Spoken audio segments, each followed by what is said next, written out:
Well, welcome. We're live, so to speak. Let's see here. Invite, copy invitation. Close this off. Go here. Go down to at the bench. New topic. Monday night hangout. Paste. Post. All right, the link's in is at the bench. I got a couple more small things to take care of here. My videos. It's such a pain in the ass. Live. This goes on. Save.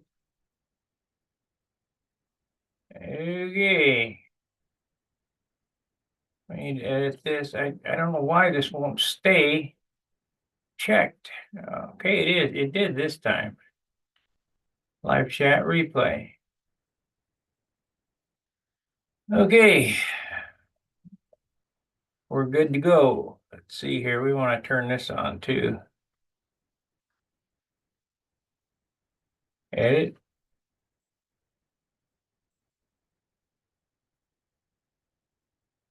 Cancel. And turn that on. There we go. We got 8 viewers already. And I apologize that I'm not on screen yet, but I can only be in one place at a time.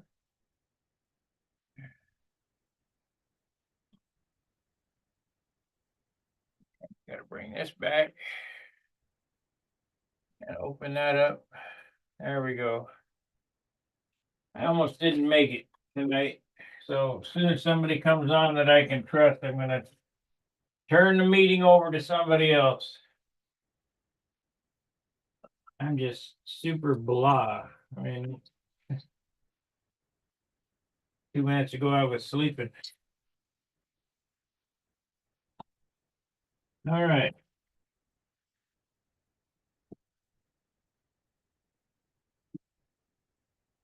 While we're on this meeting tonight, I'm gonna set up this toolbox.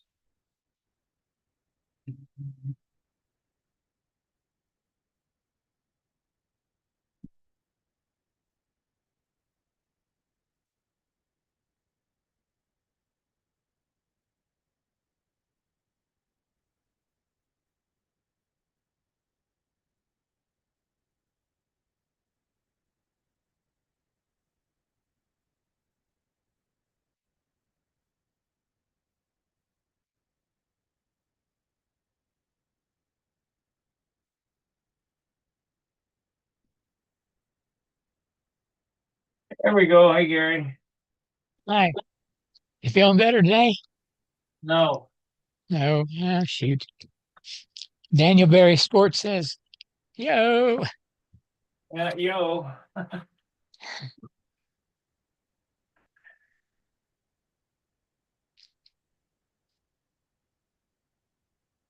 No, I don't. I'm not in great shape. your blood pressure is causing it? I don't know. I didn't check today. Probably should.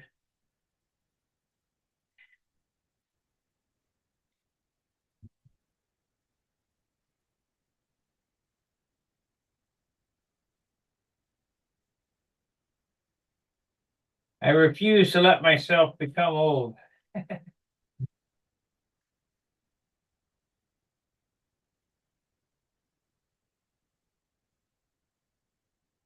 Oh man.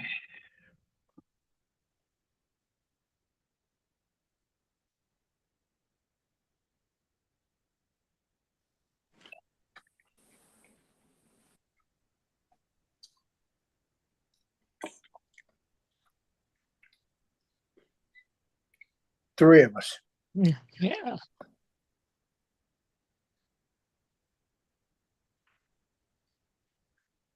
What do you have, Roberto? I don't know. Looks like something important to me. Now here, Yes. this is a set of snap-on sockets. It's probably $400 worth. 50 years old or new? Oh, they're new. I mean, New? yeah, these are probably 10 years old. Not, Yep. I figured you used them to make a living sometime or other. yeah, I used to. I got about 10 or 15 more sets just like this of these are mid 6 points. Right. They're not deeps, they're middies. Good stuff. I tell you the sockets that were ridiculous. Write yourself a set of these right here. Impacts. Wobble impact. Oh, those are expensive, son. Those are expensive. Yep. My mechanic days, Robert, are getting close to being over. Mine are done. I don't want to be a mechanic no more. Yep, those could be $60 a piece. Ridiculous amount of money. And let's just this Well, did you go out and fly in the good weather or did you stay home? it ain't been good weather. It's been I winter. thought you had some nice weather last Tuesday or Wednesday. No. Here's a set of metric. I had to put together just a quick set of tools. I was doing something on a car. Just this tray right here is probably $1,000, 2,000. 2,000. That's out of my battle. Oh, right there, 600 right there. No, it ain't 600. It's I don't know what these ratchets are now. These it's a half-inch drive. That's a lot of money. Here's the matching one in 3/8. And then here's another matching 3/8 ratchet that's swivel head. And I got boxes and boxes and boxes of this bullshit out in the garage. Here's a swivel head round. You made your living with it at one time, Robert. I get it, but that's big money right there. Oh yeah. I don't know how much I got. And you can't get nothing for it. It costs you. If I told you it's 10 times more expensive to buy it than you can get for it, I might not be wrong. Yeah, this wrench here is a 7/16 snap-on wrench. Let me type this into search, and I bet it's probably 45 or 50 bucks. I would say so. I get it. You might get it $5 for it. Oh, you could get 10, but still, it's just ridiculous. So type this into search. The part number is OEX14B. OEX14B. Snap on. There we are. No, it ain't. It's $32.95. Oh, It would bring $10 on the market, I bet. no, that's used. That's on eBay. 32. That's on used, $32 used. So that's see, and the new price is double that probably.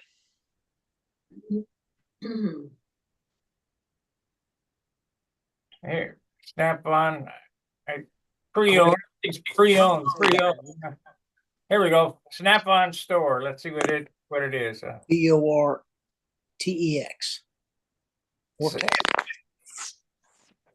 Blank drive combination wrench. Snap on industrial. 187.50. There's no way it's worth that much money. That's a lot of 17-inch turning of a wrench right there. Yeah. List price OEX 46B. Oh, that's a 46B. So that must be. That's a 1 inch. But I got that in here. They're not in here. It's in the garage. This is a 19. This is a SOE XM19. Are Harley Davidsons all metric now? Or are they American size? No, well, I bought metric when I was working for Jerry Hop. Okay. Okay. SOEX. SOEX M19. M19. Enter. Oh, this wrench here, 12.9, 19 millimeters, $65. That's a lot of money. And Hang it on your Christmas tree every year just for decoration. No, this is just a tiny fraction of what I got out in the garage. I get it. I'd rather talk about your Vortex. Yeah, I ain't done nothing on it. What engine's in it? The Brian Gardner 65 or 60. 60 Tiger, 60 Brian Gardner. Yeah. Did a 10 3/8 nose and the 17.5-inch tail. What is it? A 17.5 inch tail with a 10. 10 3/8 nose? I don't think it's that long. No. The motor is set back to 3/4 of an inch. Yeah.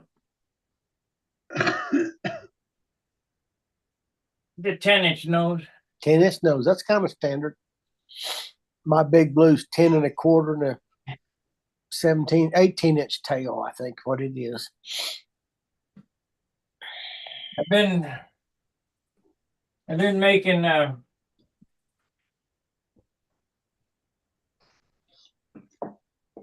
making Joe Daly's tanks, and I made him one that's 6 9/16 long, so it's 6 ounce 9/16.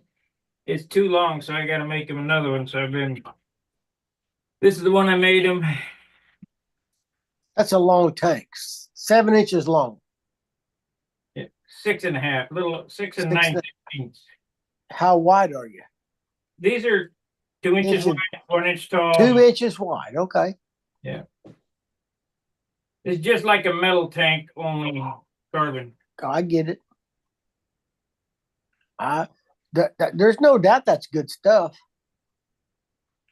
I'm building, I got a Falcon out in the garage and fixing to clear one of these days, and I may have to get a tank on. I may call you on a tank on it. The LA-46s, you can't get by on less than 5 ounces. You need to have a 5-ounce tank for me, the way I run them. Hey, I got a question for you. Okay. Is there something wrong with that pitch gauge you sold me? No, I'll buy it. Well, Bobby, I was going to buy Bobby's. No, there's nothing wrong with it. I shouldn't have sold it to begin with. I should have kept 2. Yeah, I got 2, and I don't need 2. And well, I got 1, and I thought, well, I won't need another, but they do go bad. I mean, no go bad. You wear the numbers off of them in time. But I put tape on the back of mine where they don't, and I've been where I don't touch it when I move it. You know what I'm saying? I just thought that there's something wrong with it. You don't want it back. No, I may buy it back. We'll see if Bobby sold his over the weekend. He may have took it to wherever he's going to take it and sold it. It's okay. Either way. I just didn't think I needed 2. But I'm why not? If you got 1, you got none. I don't know why I bought it from you. I don't know why I sold it. I just thought I didn't need it because I had 1. But if you go into electrics and you use reverse pitch props, you have to have a special pitch gauge for that too. Well, I think Jim Lee sells one that he's made. He might do it.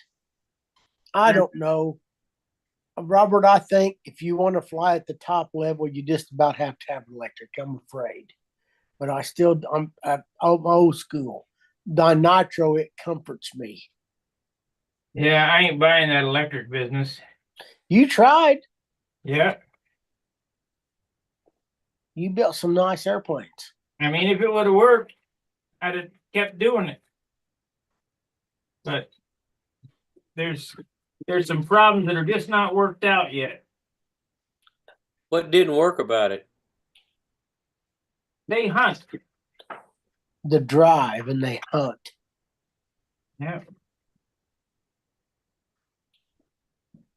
The guys using them and making them work pretty darn good. I flew a Restus airplane whenever we had the team trials in Tulsa, and that motor worked really well.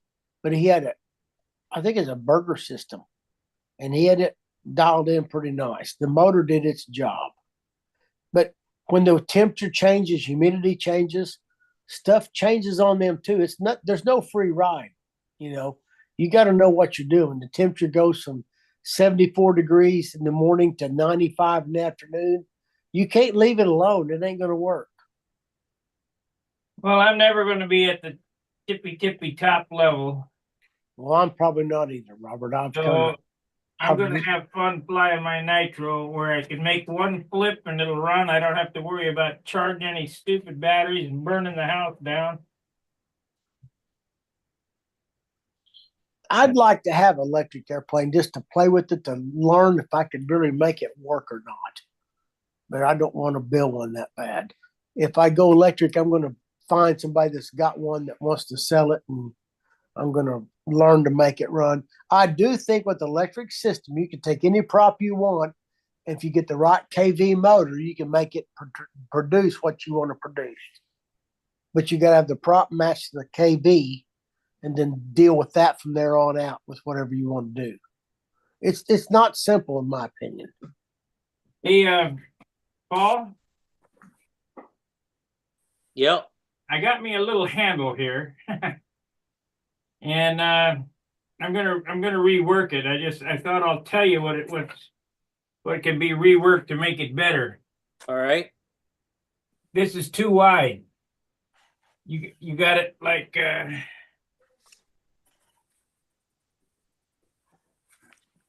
you got it a 1/2 inch wide, and the CAS handle might be 1/4 of an inch.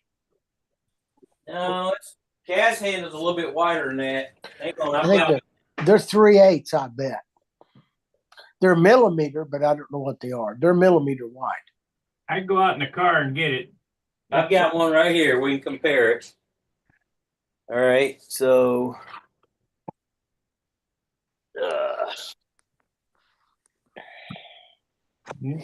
all right, so I'm just measuring the inside diameter. Right, inside. Yeah. Yeah, it's about a 1/4 inch. Yeah, you got this one at a 1/2. All right, well, all you got to do is just cut those aluminum tubes a little shorter. Yeah, or that's what I'm gonna file do. them down. Yeah, you can file those tubes down and make it. I'm gonna make these T-nuts out of brass too. But I love it. Thank you very much. You're gonna make what out of brass? These nylon pieces you got, the nose. You told that's what you told me to get. That's that Derlin or whatever. Delrin? Yeah. It'll work, but the CAS ones are brass. Yeah, he machined them. I mean, I got one right here. I mean, he machined them, but my machine is a drill press and a grinder and a bang. I understand. That Delrin will last a long time, Robert. That won't wear out for years. I think the furls that I sent you from McMaster Car. Yeah. I think the aluminum ones are probably the best. Okay.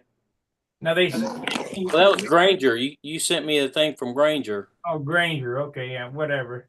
Yeah. You can probably get the same thing from McMaster Car. But I think the aluminum ones would be great. I think this is what, a 16th inch wire? Yeah, that's what Bob Hunt sent me. Yeah, just And then I mean, I drilled that hole out in the side so you could get a nut driver in there, but you probably got a little wrench that'll fit down in there. I do. And I would cover over that. I would just cover that up. You see what I'm talking about? oh yeah, yeah, I got a little wrench. You probably got a little thin wrench that'll get down in there. Yeah, that's a snap-on part number. Nah, you and your snap-on tools. OEX 8B. That's probably a $30 wrench. Yeah, that see it fits right in there. Yeah. Yeah, so when you put the balsa wood on there, just cover that hole up. Yeah. I tried it without it and I didn't like it. What's that airplane behind you, Paul? Which one? The white one? Yeah, the checkerboard. That's the Shrike. That's Shrike. Mike. Yeah, Mike Waldron gave me that. It's a Shrike. It's basically an SV. SV11, maybe? Well, no, Size.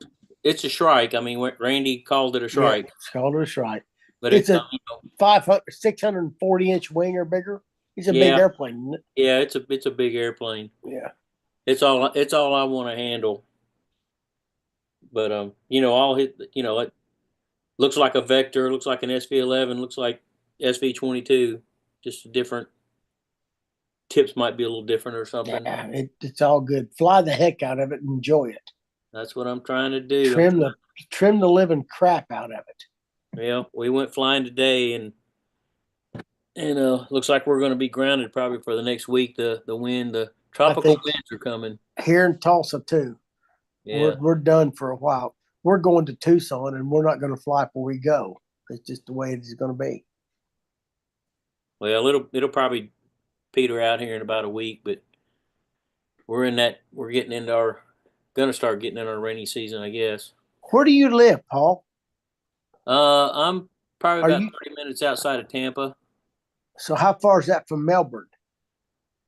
Long ways. Yeah, it's yeah. Long ways. Yeah, I'm in between Clearwater and Tarpon Springs. Who do you have to fly with? We had a big turnout this weekend. We invited the Manatee Club over, and that was Wayne Smith and Rick Good. Osborne, Dave. Dave Hallis. Yep, Dave Hallis.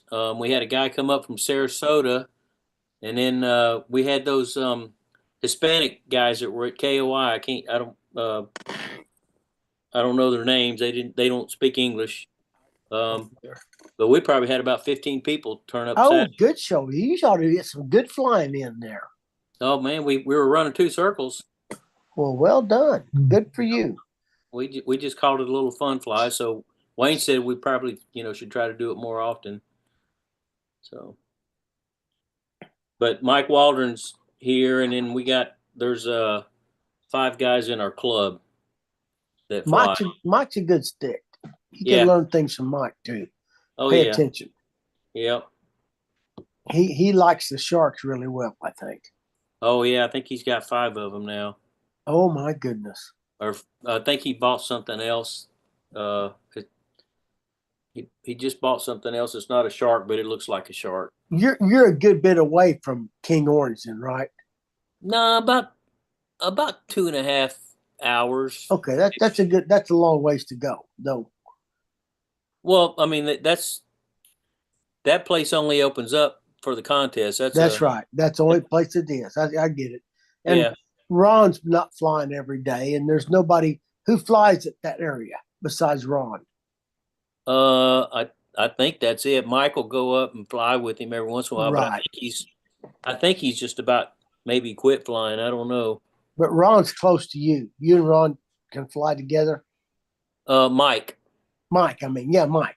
Yeah. Well, he's about 40 minutes. So he came down Saturday. If we'll meet at our field, it's 30 minutes for both of us. Good. That's good. Yeah. But he likes flying in his backyard. He's got a circle in his backyard. So Yeah. sometimes we'll go up there and fly, but, yeah, I can be at our field in about 30, 35 minutes, depending on red lights. That's all good. That's all good. Just enjoy it.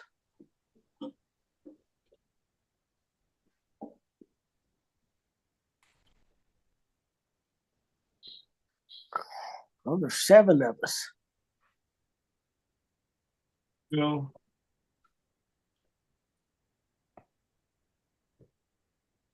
Jim Hoffman's on. Howdy. Yeah. Well done, Jim. Not for long. See, I got to get off a little bit. We got to, yeah. It's all But good. I did listen to Mike Lonke, and I placed an order with micro fasteners that came today. And I got these cute little thread tool guides. yeah. Yeah, Oh, cool. it's clever. They're nice. It's they weren't giving them out free, $15 or something. Yeah. but that's fine. It's a handy thing to have around. Good show. One's metric, one's inch, and I piggybacked it on. I bought some taps and fasteners and that stuff for them That's all that I good. needed. So that We- nice to be able to have sources like that. Went and flew free flight today, indoor rubber band, and my little 24-inch airplane flew 1 minute and 42 seconds and barely missed the goalpost. I was so tickled. It was fun. Oh wow. So cool to watch it. It's unbelievable. When I was a little boy, if I'd had an airplane flew 20 seconds, I thought I'd have done something. This rascal circled for 1 minute and 42 seconds, round and round and round. Wow. I thought that is so cool. Do you know We how had to a good build? time. You know how to Huh? build and trim that kind of stuff? Not well. Not well. I just built to the plans exactly how they said, and put 1,500 turns on that rubber band. It flew for 1 minute and 42, and barely missed the goalpost. I thought, man, that is so cool. It's almost majestic, Jim Hoffman. Have you ever seen them fly? I have. It's amazing. It is. It just flabbergasted me that it can do that. I don't know how it does it. You counted 1,500 winds, Yes. or did you use a crank? No, use a crank. Crank, but 10 to 1. But still, it's just like, It's the like rubber magic. band, 150 turns. huh? That's 150 turns, 10 to 1. It's 10 to 1. So one round is 10. So 1, 2, 3, 4, 1. 1, 2, 3, 4, 2. 1, 2, 3, 4. But it's just when you launch it from your feet because it'll go too high. And that little airplane flew for 1 minute and 42 seconds. I'm thinking, only God can make that happen. Yeah. No other way. It's just so pretty to see it. You ever seen the real microfilm airplanes? I have not. I've seen video of them, but not seen the real one. It's really something to see. It is incredible, I think, to make that do that. Yeah. It's remarkable. Jim's got one on his wall over there. Not microfilm, but a little free flight. Yeah. On the wall off to your left, under the clock. That's pretty cool looking. What, you talking to me? Yeah. Look over your left shoulder. Look over your left shoulder, the little airplane there. Oh, Oh, that's oh.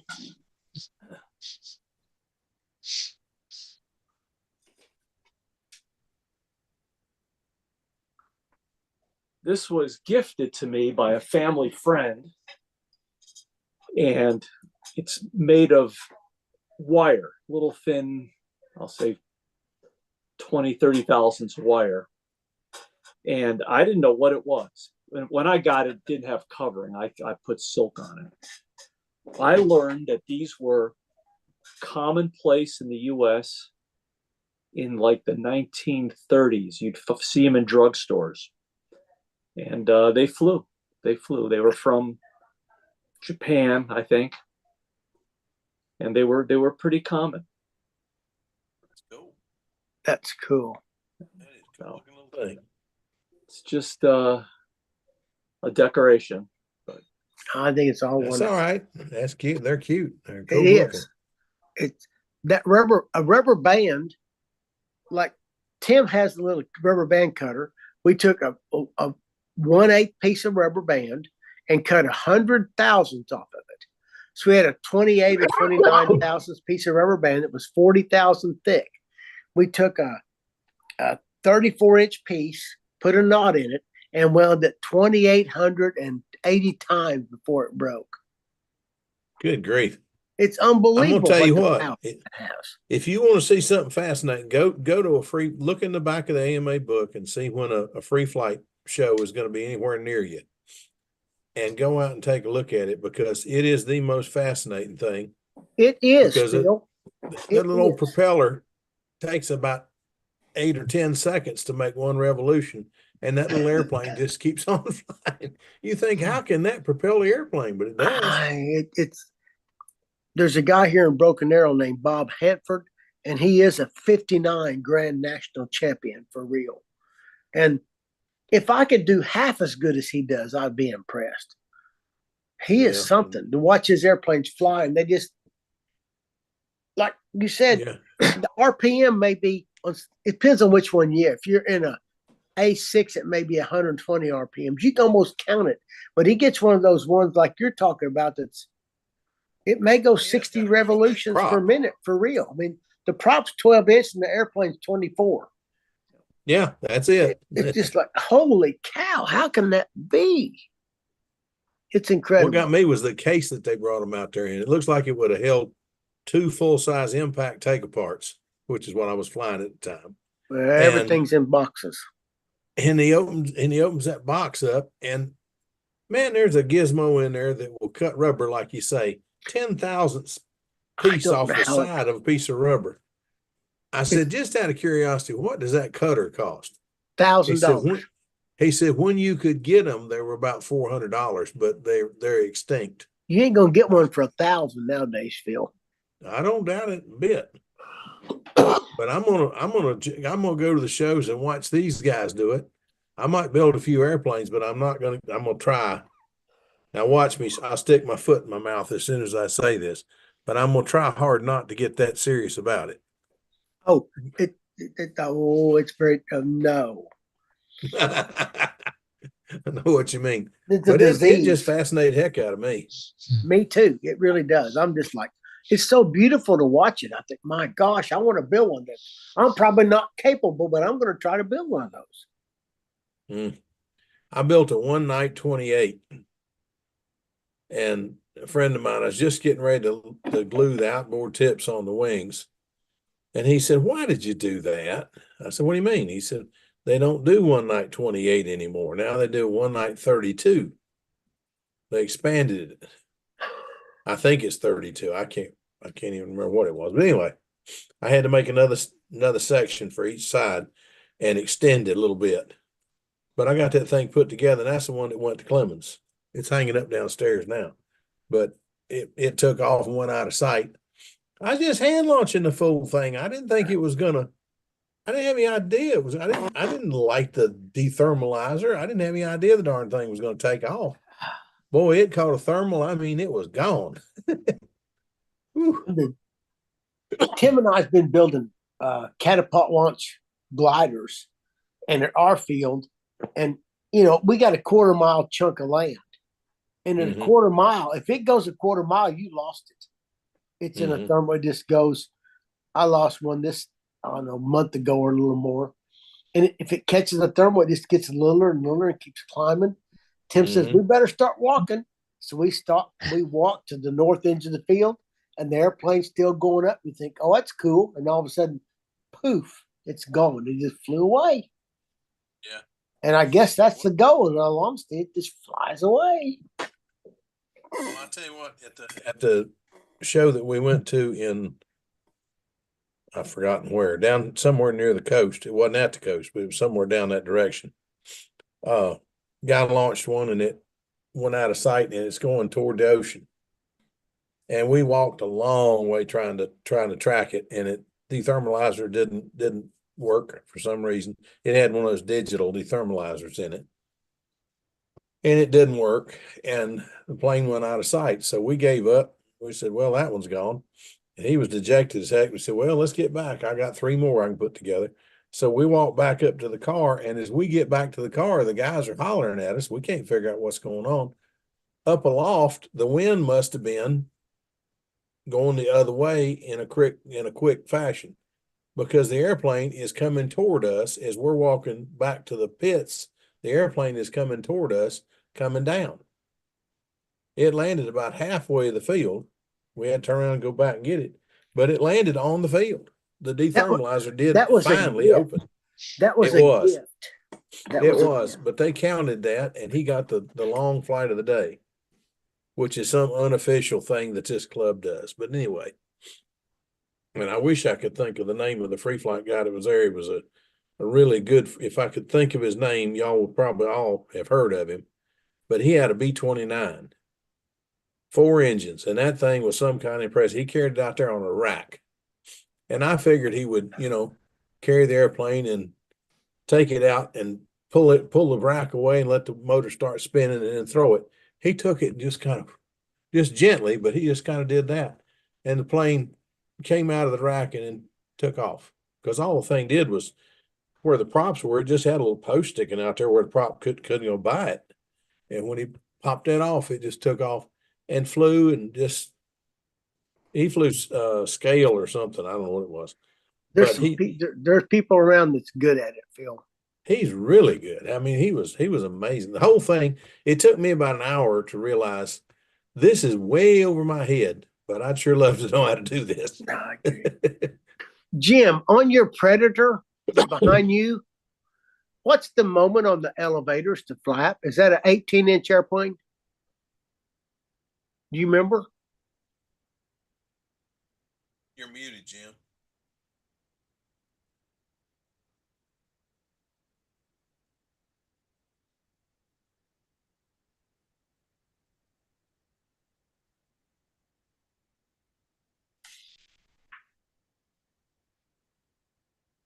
You're muted, Jim. Yep, Joe, it's 18. 18. I think 18 is a good number. Yeah, it's built to the drawings. I'm gonna get started on another one, and I'm gonna leave that alone. I'm gonna stretch the nose a lot because this thing's carrying nose weight, and I might stretch the span about an inch. I got mixed emotions on the longer nose. When you make the nose longer, now you got more procession going on. I almost think that weight's better to carry than length because of that procession. What's your gut feeling on that? I think the nose needs to be the right length so you're not carrying any excess weight. I wonder. I don't know that yet. I'd like to do some experimenting. You running the lightest prop you can get? These ultra lightweight propellers, you can't really experience them so well in glow. That's right. But you really can do it in electric. And I've done a lot of back-to-back testing with light props, heavier props, and it's dramatic. You don't feel that the lighter props and longer noses are going to cause it to more rock when you move the elevators? You don't think it's going to be a factor having a longer nose? It is. I mean, you're not wrong, Joe, because you increase the nose moment 10%, that torque is then now going to go up by 10% also. So it's not zero. It's not zero. I know. I don't know that. I'd like to learn more about that. I'm not going outside the realm. I know Tim is flying same airplane. He stretched the nose about 2 inches from what mine is. Really? Yeah, the impact, the Predator you saw at the Nets. He's got a 12-inch nose? 12-inch nose on that. Nose. But you're running a half-ounce prop, basically, or lighter. That one's, 16, half ounce. I've got one that's lighter that I haven't used yet. That helps. Yeah. That'll help. Guys, Igor Berger is the one making a lot of those lightweight props. Yeah. And Igor's plane has a 12-inch nose and an 18-inch tail. Yeah. That's about right. I think right. So Igor's tail's a good number. Yeah. Igor's props weigh 16. I bought one of those Falcon props that weighs, I want to say 7 or 8 grams. Are you serious? Yeah, I haven't run it yet. Who did I talk to? Maybe it was either Tim or Dennis ran it. They liked it. They liked it. Someone made the point that they're so fragile that if you chip it on takeoff, you're better off to give it down and shut everything down, destroy the prop, because you and don't want to kill go the into the air because you'll shed a blade. Oh my goodness. So There's more to learn there. There's issues I don't understand on that. Yeah, but that's getting too fragile for me. I've hit bugs in the air that chipped a prop, and I'm talking a real prop.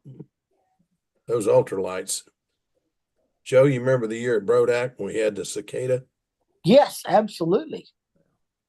There's no way I believe these new props would handle a cicada hit, a cicada, You don't whatever you think they call it, would? hit. You don't think? I don't think. I think I'd bust it.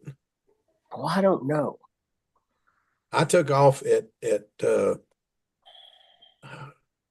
I want to say Atlanta, but it's not Atlanta. It's Tom Dixon's contest, and it starts with a C, but I can't call it. It's Canton. Canton. I took off in Canton in the grass with my Revolution and chewed a prop up in the grass, and I mean it didn't roll 3 feet. That thing don't weigh anything, and it's got a big motor in it. It comes out of the grass just, but it still chewed the leading edge of that prop up. One prop was good for 2 flights, and it was take that thing off and put another one. Are on. you running 12-inch props, Jim? yes, on that Predator, that's an Igor 12-inch, hollow, Very fragile. carbon. It's about 16 grams. I like 16. it. I like it. Yeah. But I'll tell you, on my Pathfinder Electric, I run those badass wood props. Yeah, They're very run. light, Yes. and I need to get an electric airplane to start learning. It's Mhm. just dadgummit. Me and my nitro, it comforts me. Well, I recommend it. I have a definite preference. Electric's for real, son. There's no when you use it the world you saw. There's Yep. no Well, I've doubt. been flying them for several years. The performance is better. Man, I developed an allergy to the nitro. My eyes would start burning real bad, Yeah. where it looked like I was peeling onions. don't get around me, Paul. Oh, I love the smell of it. Bob Zambelli showed up Saturday, and he had a plane that was designed in 1949, and so was the engine. He fired that thing up, and I mean, smoke went everywhere. And I said, "Man, that smells good." What was he flying? The stunt rocket? On the His wing, ignition probably is something. it said Miss Elliott, or no, Miss Oh, yeah. Harriet. Miss Harriet. Yeah. I can't remember what that one is, but I've seen it. I know what you're It's- talking about. Man, the wing almost, when it's flying, it almost looks like a sheeted wing.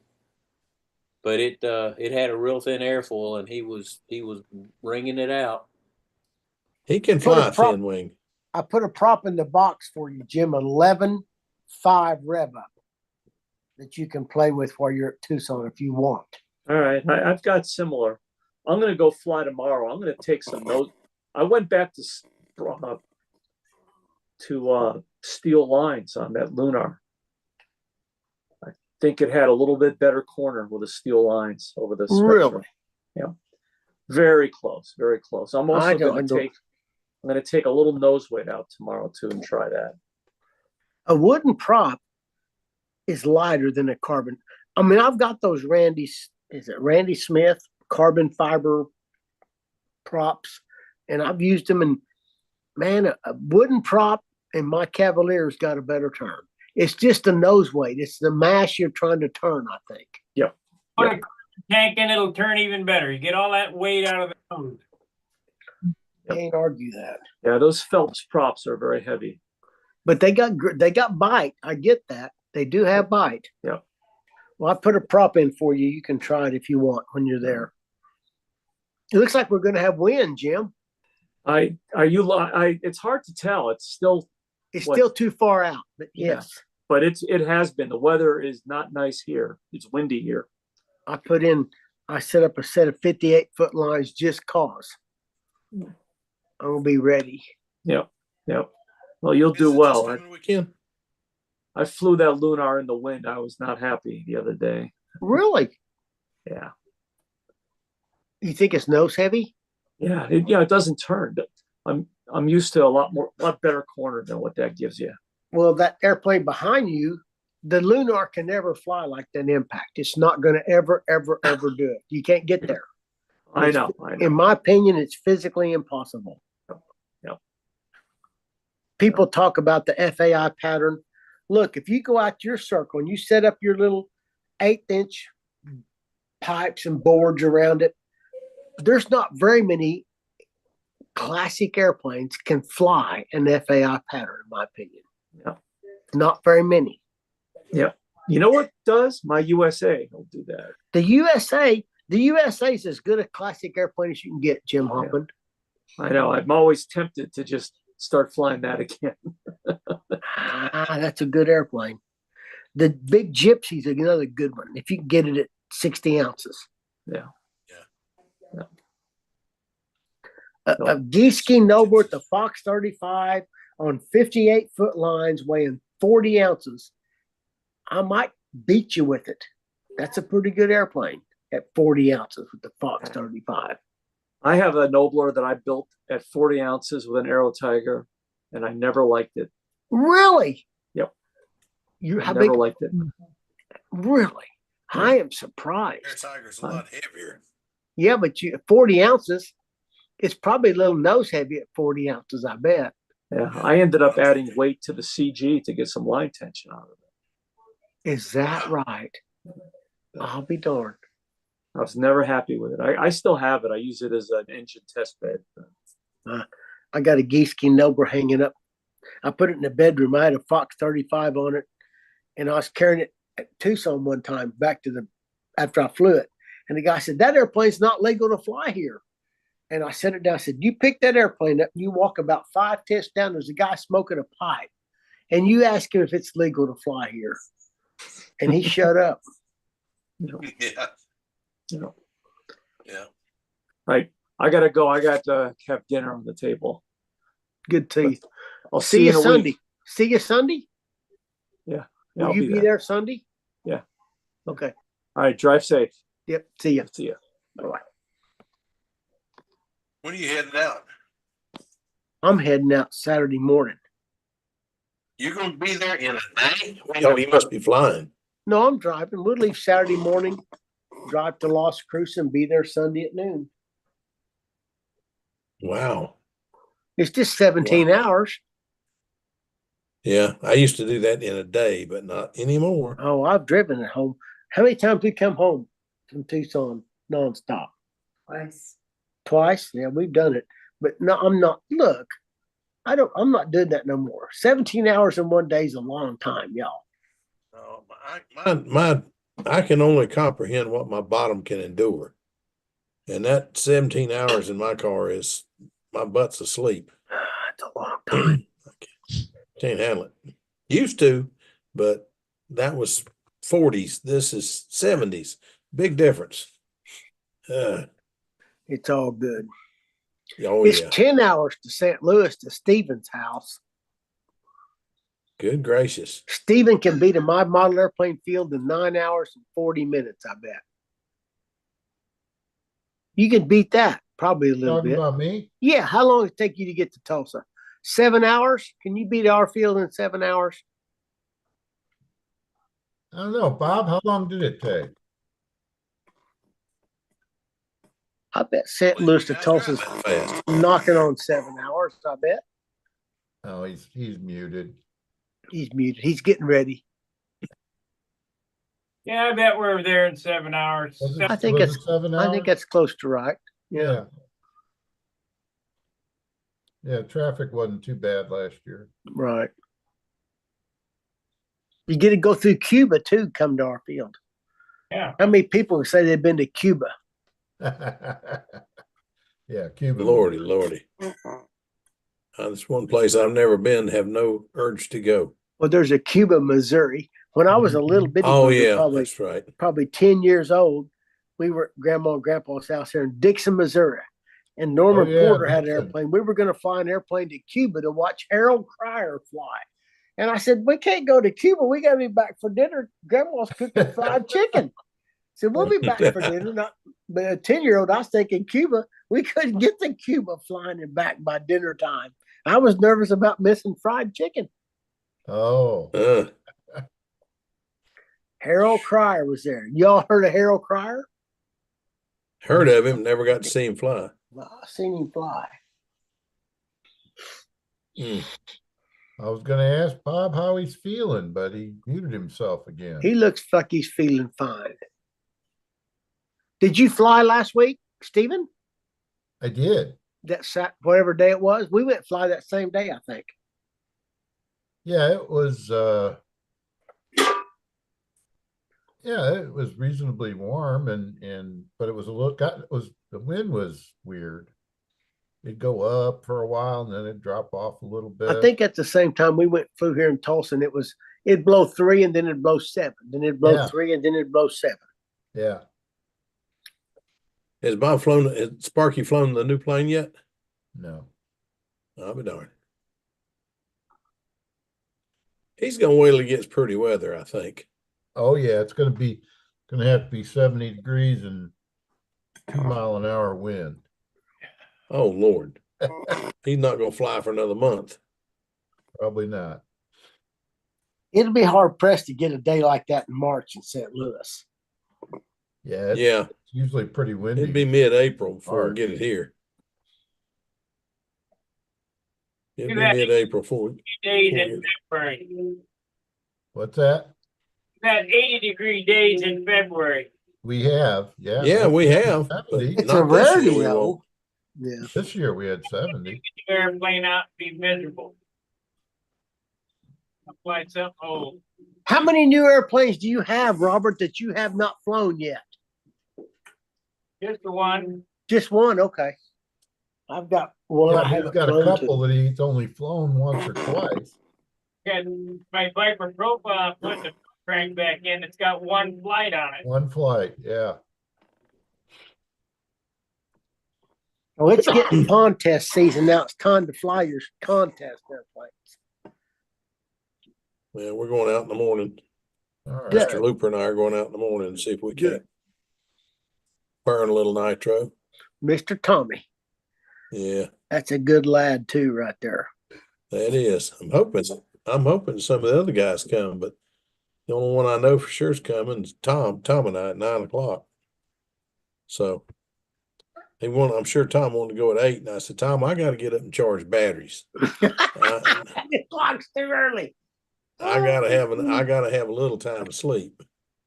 Yeah. 8 o'clock's coffee time. Next week when we're in Tucson, we'll be getting up early every day. And it's like, dang it, this ain't as much fun as I thought it used to be.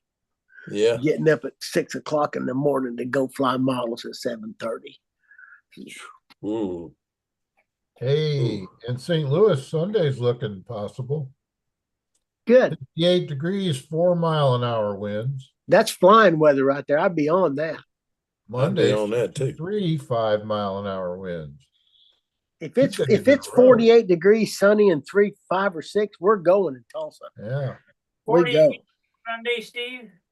58 degrees Sunday, 4-mile-an-hour wind. I might consider that.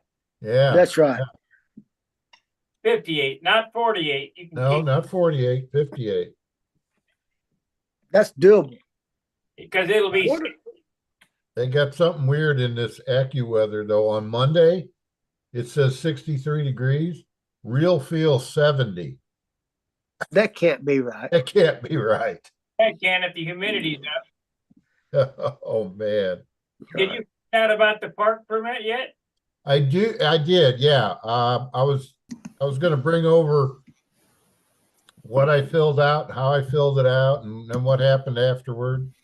You still good for tomorrow, or are you still under the weather, so to speak?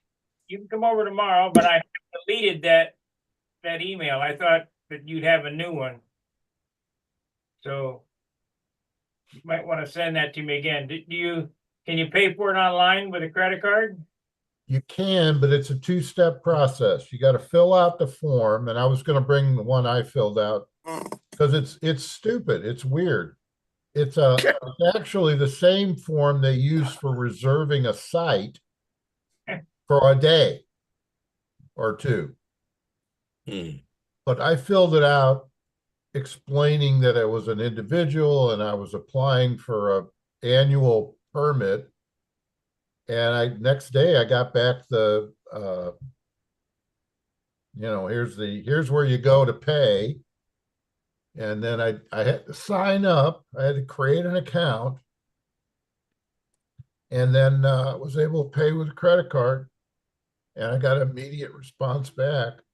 They're supposed to send some kind of plastic or laminated thing that you put in your dash when you're out there. So I haven't got that yet, but I got the receipt. It says I paid, so I'll just have that with me. Well, send me that email again and whatever it's gonna take to do it, because, like I say, I just deleted it. I figured it was garbage, so. Yeah, I did too, but apparently they don't, they have not created a form. So they're just using one that they already have for a regular park, location reservation. What did Dan We're gonna McAtee, reserve a pavilion for a picnic or something. say he's gonna do? He said he's gonna look for an alternative flying site. And Mark Hughes was out there recently since we got that email, and he went out and flew and didn't pay anything, and nobody said boo. Well, I haven't had a flying permit since the 90s. Yeah. That it's gonna have to be the Rangers enforcing that, which means they gave them another job to do. I don't think those guys are going to be too happy about it. They don't even get out of their cars most of the time. They just drive around. The fine and the jail time is so steep. I don't want to. Yeah, me too. I understand. Jail's not a good deal, y'all. I don't know who I can complain to, because my property tax ought to cover that. Right. Right. I'm gonna go, y'all. It's good seeing leaving? everybody. Good seeing you, Joe. Yeah, Good luck at yeah, Joe. Tucson. We'll have a good time regardless. Appreciate report from. Well, you're gonna be in Tucson next Monday, right? That's correct. Yeah. We might get on. We'll see, but Get on and give us a report. We'll be in Tucson next Monday. Yeah, we'll see what happens. Sounds good, y'all. Good seeing everybody. See you, Paul, take Joe. care. You too, Joe. Bye-bye, Take y'all. care of yourself. Thanks.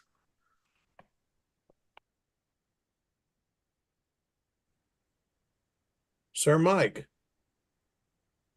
Yeah, Mike came in. Yeah, Mike's here. What's up, Phil? How are you doing?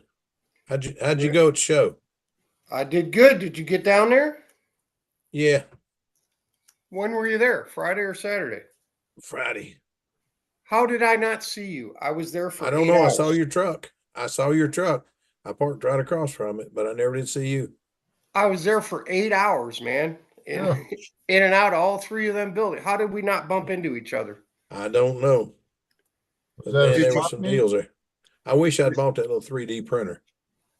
I did go by Micromart and get those setups you were talking about. Micro fasteners. Micro fasteners, yeah. Yeah, I bought a whole bunch of metric and standard bolts from them because I'll tell you, man, no shipping, no tax. That's the time to stock up when they got all that stuff, man. That's exactly right. I rekitted all or refilled all my fastener stuff. I bought washers, lock nuts, bolts, socket head cap screws in metric and English threads. Yeah, I burn up a 50. How far is that from you, Mike? Perry, well, with no traffic, if I don't get screwed in Chattanooga and Atlanta, which I did on the way down, I got screwed in Chattanooga for an hour and 20 minutes, leaving Ooh-wee. Thursday morning. Hmm.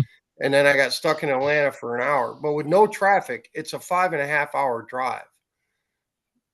It's only 390 miles here from Nashville. So, it's less than 6 hours, but the traffic really hosed me going down there and coming back because I was there Friday and I left the show at like 4 o'clock. So I hit Atlanta at 6 o'clock on a Friday Ooh. night, which was Oh, bad. not fun. Yeah. But yeah, it was like 8 hours down and 7.5 back just Oh, because of wow. traffic. Yeah. You know? Shoot me going through Atlanta. Well, you Hmm. don't have to go through Atlanta from Florida. Well, I do when I'm coming to your house. Well, yeah, I know, but I'm talking about going to Perry. Just Yeah. going to Perry, you'd miss it. But Oh, I was thinking it might be quicker going from Nashville.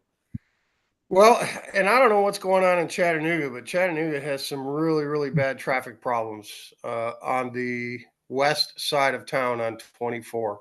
I don't know what's happening there, but I lost an hour and 20 minutes on a 10-mile stretch of road for nothing. There was no accident. There was no construction. There was nothing. And this was 10 o'clock, 10:30 in the morning when I left Thursday. But anyway, we're not here to talk about traffic. Yeah. But I got some good deals, Phil. What'd you end up with? I got a bunch of balsa. I bought a You bunch of balsa and I you hit bought that balsa guy? Yeah, there was a guy had tons of boxes of balsa there. well, I hit them and then I found a guy that had a box that was $3 a sheet or $100 for the box. I asked him if he'd take 80 and he said yes. I handed him the money and took it on with me.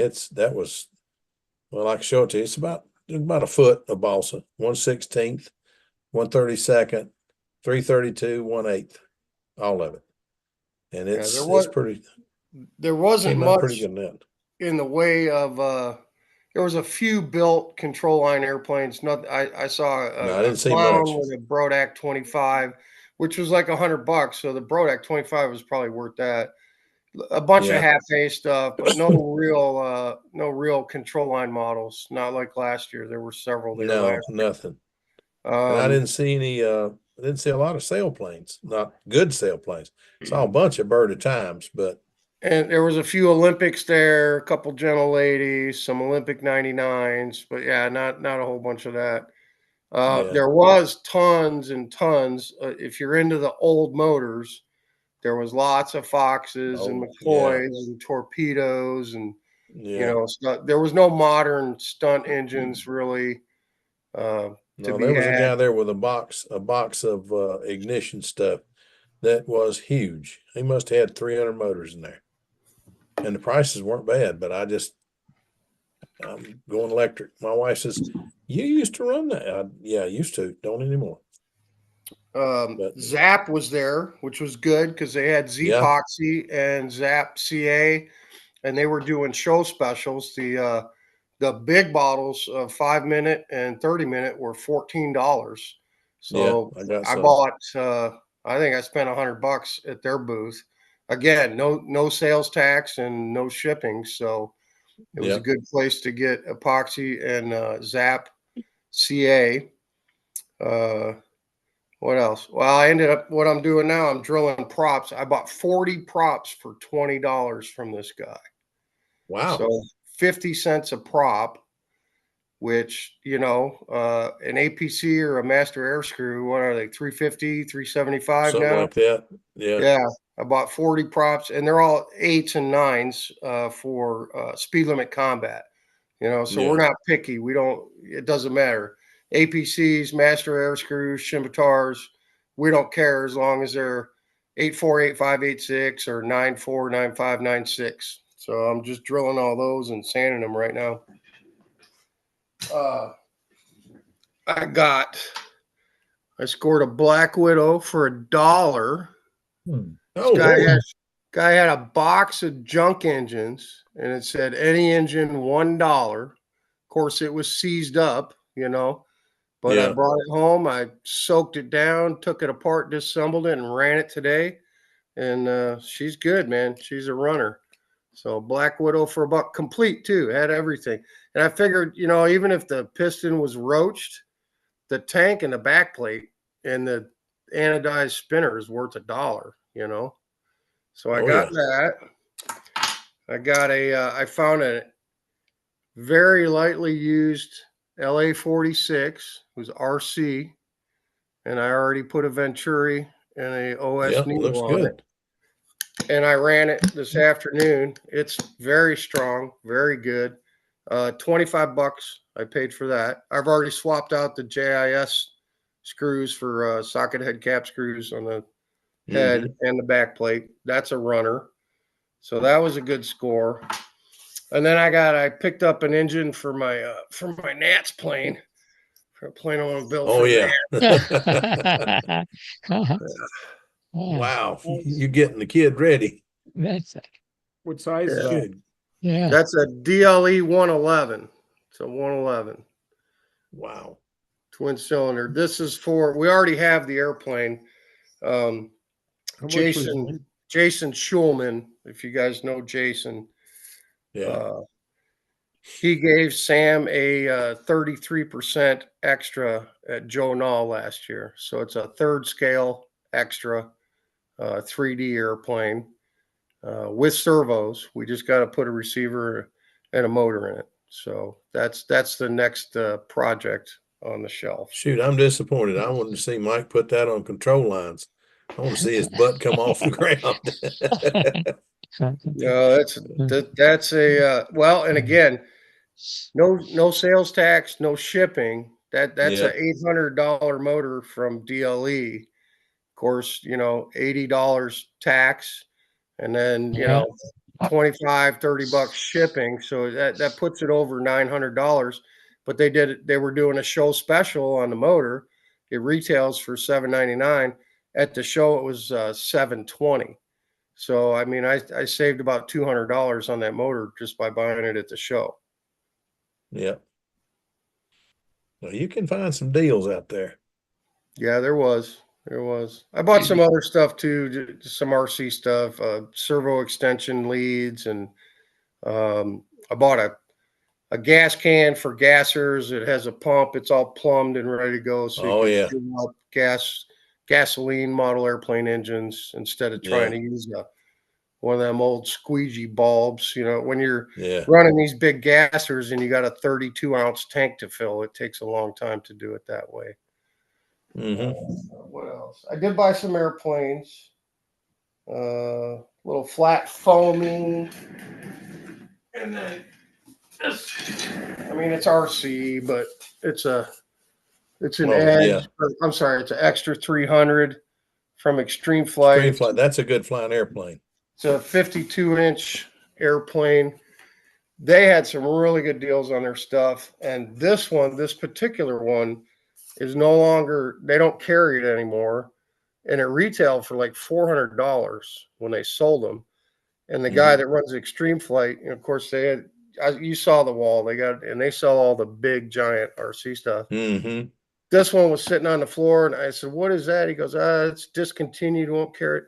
I found it in the corner of the warehouse just before we were coming here. Give me $200 for it.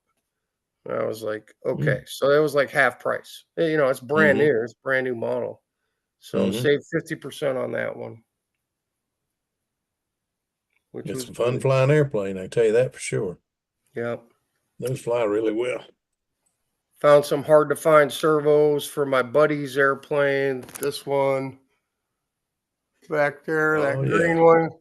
He Yeah. stripped out a couple of aileron servos, and they were some weird size that you can't get anymore. And of course, you Mm. start digging through bags and boxes, and you find the stuff you're looking for. So it was worth it. Oh, and I sold 2 airplanes down there too. The night before the show at my hotel room, sold 2 airplanes. They have a pre-sale buy sell trade site for the show. So Mhm. you advertise, so you don't have to get a table, right? You say, I'm coming to Perry. I have this stuff. I listed uh, Tower Hobbies Uproar ready to go, and a E-Flight extra 300 ready to go. Advertised them on the site. Guys messaged me, says, yeah, bring them down. And they came to my hotel room Thursday night and picked them up, and it put another $500 cash in my pocket that I left at the show. Good deal. Good deal. Yeah. Know the feeling. Yeah, it was an expensive weekend, but it was fun. What else We you left end up there- with besides balsa? Did you buy any airplanes or? No, not this year. We were going, this was our 50th anniversary trip. So our anniversary was Saturday. So we left the show and went down looking at, Vicky and I both love to go up in lighthouses, look at lighthouses. So we just toured the Georgia lighthouses and, went south and then came back north and got home.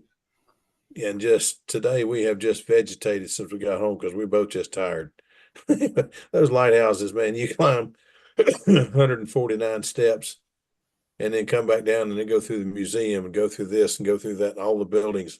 It's a lot. And we only toured 4 lighthouses because the 5th one we couldn't get in. Okay. The road was washed out and one of the ferries was down. The other one was on a limited schedule. And I said, I just don't see spending 5 hours here. So we didn't. We passed on that one. We'll go see it another time. It's down in an area where we go anyway with my daughter. So we'll go see it another time. But thought there was 8 and we found out there's only 6. And one of those is under reconstruction. One of them is just a pole now. It's strange. But anyway, we saw what we could see and came on home. I'm anxious to get back down to Hatteras and crawl up in the Hatteras light again. It's been a long time.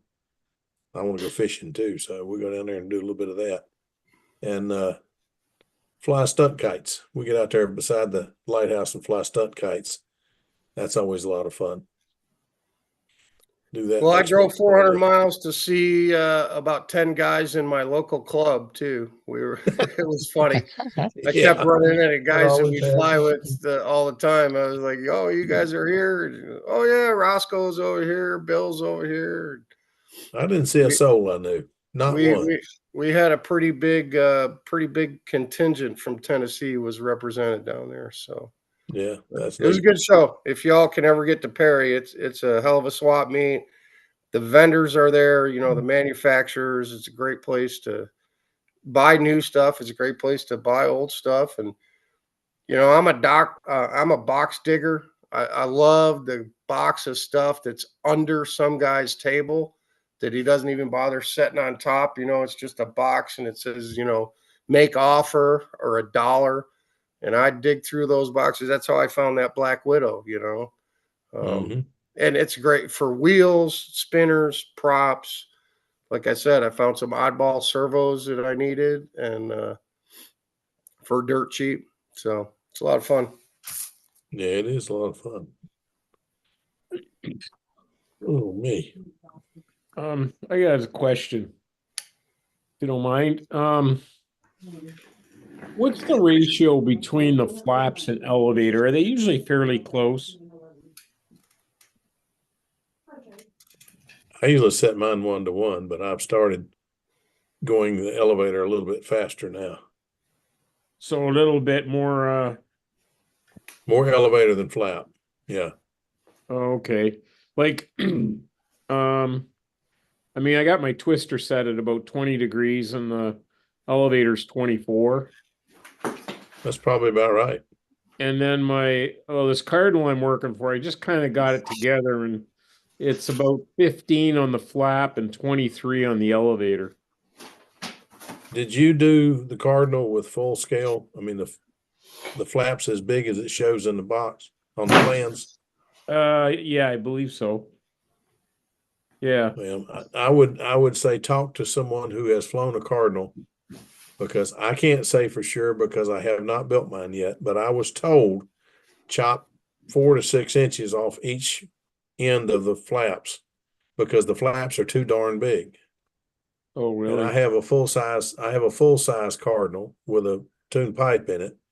And that one has too much flaps. Wendy liked a lot of flap, but they turn better if you cut them down a little bit. basically when you're flying, the flaps technically, do they still slow the plane down and the elevator is what turns it, or is it a real combination of both? Well, flap just adds to the lift, so it tries to make the wing lift, which helps in the turn.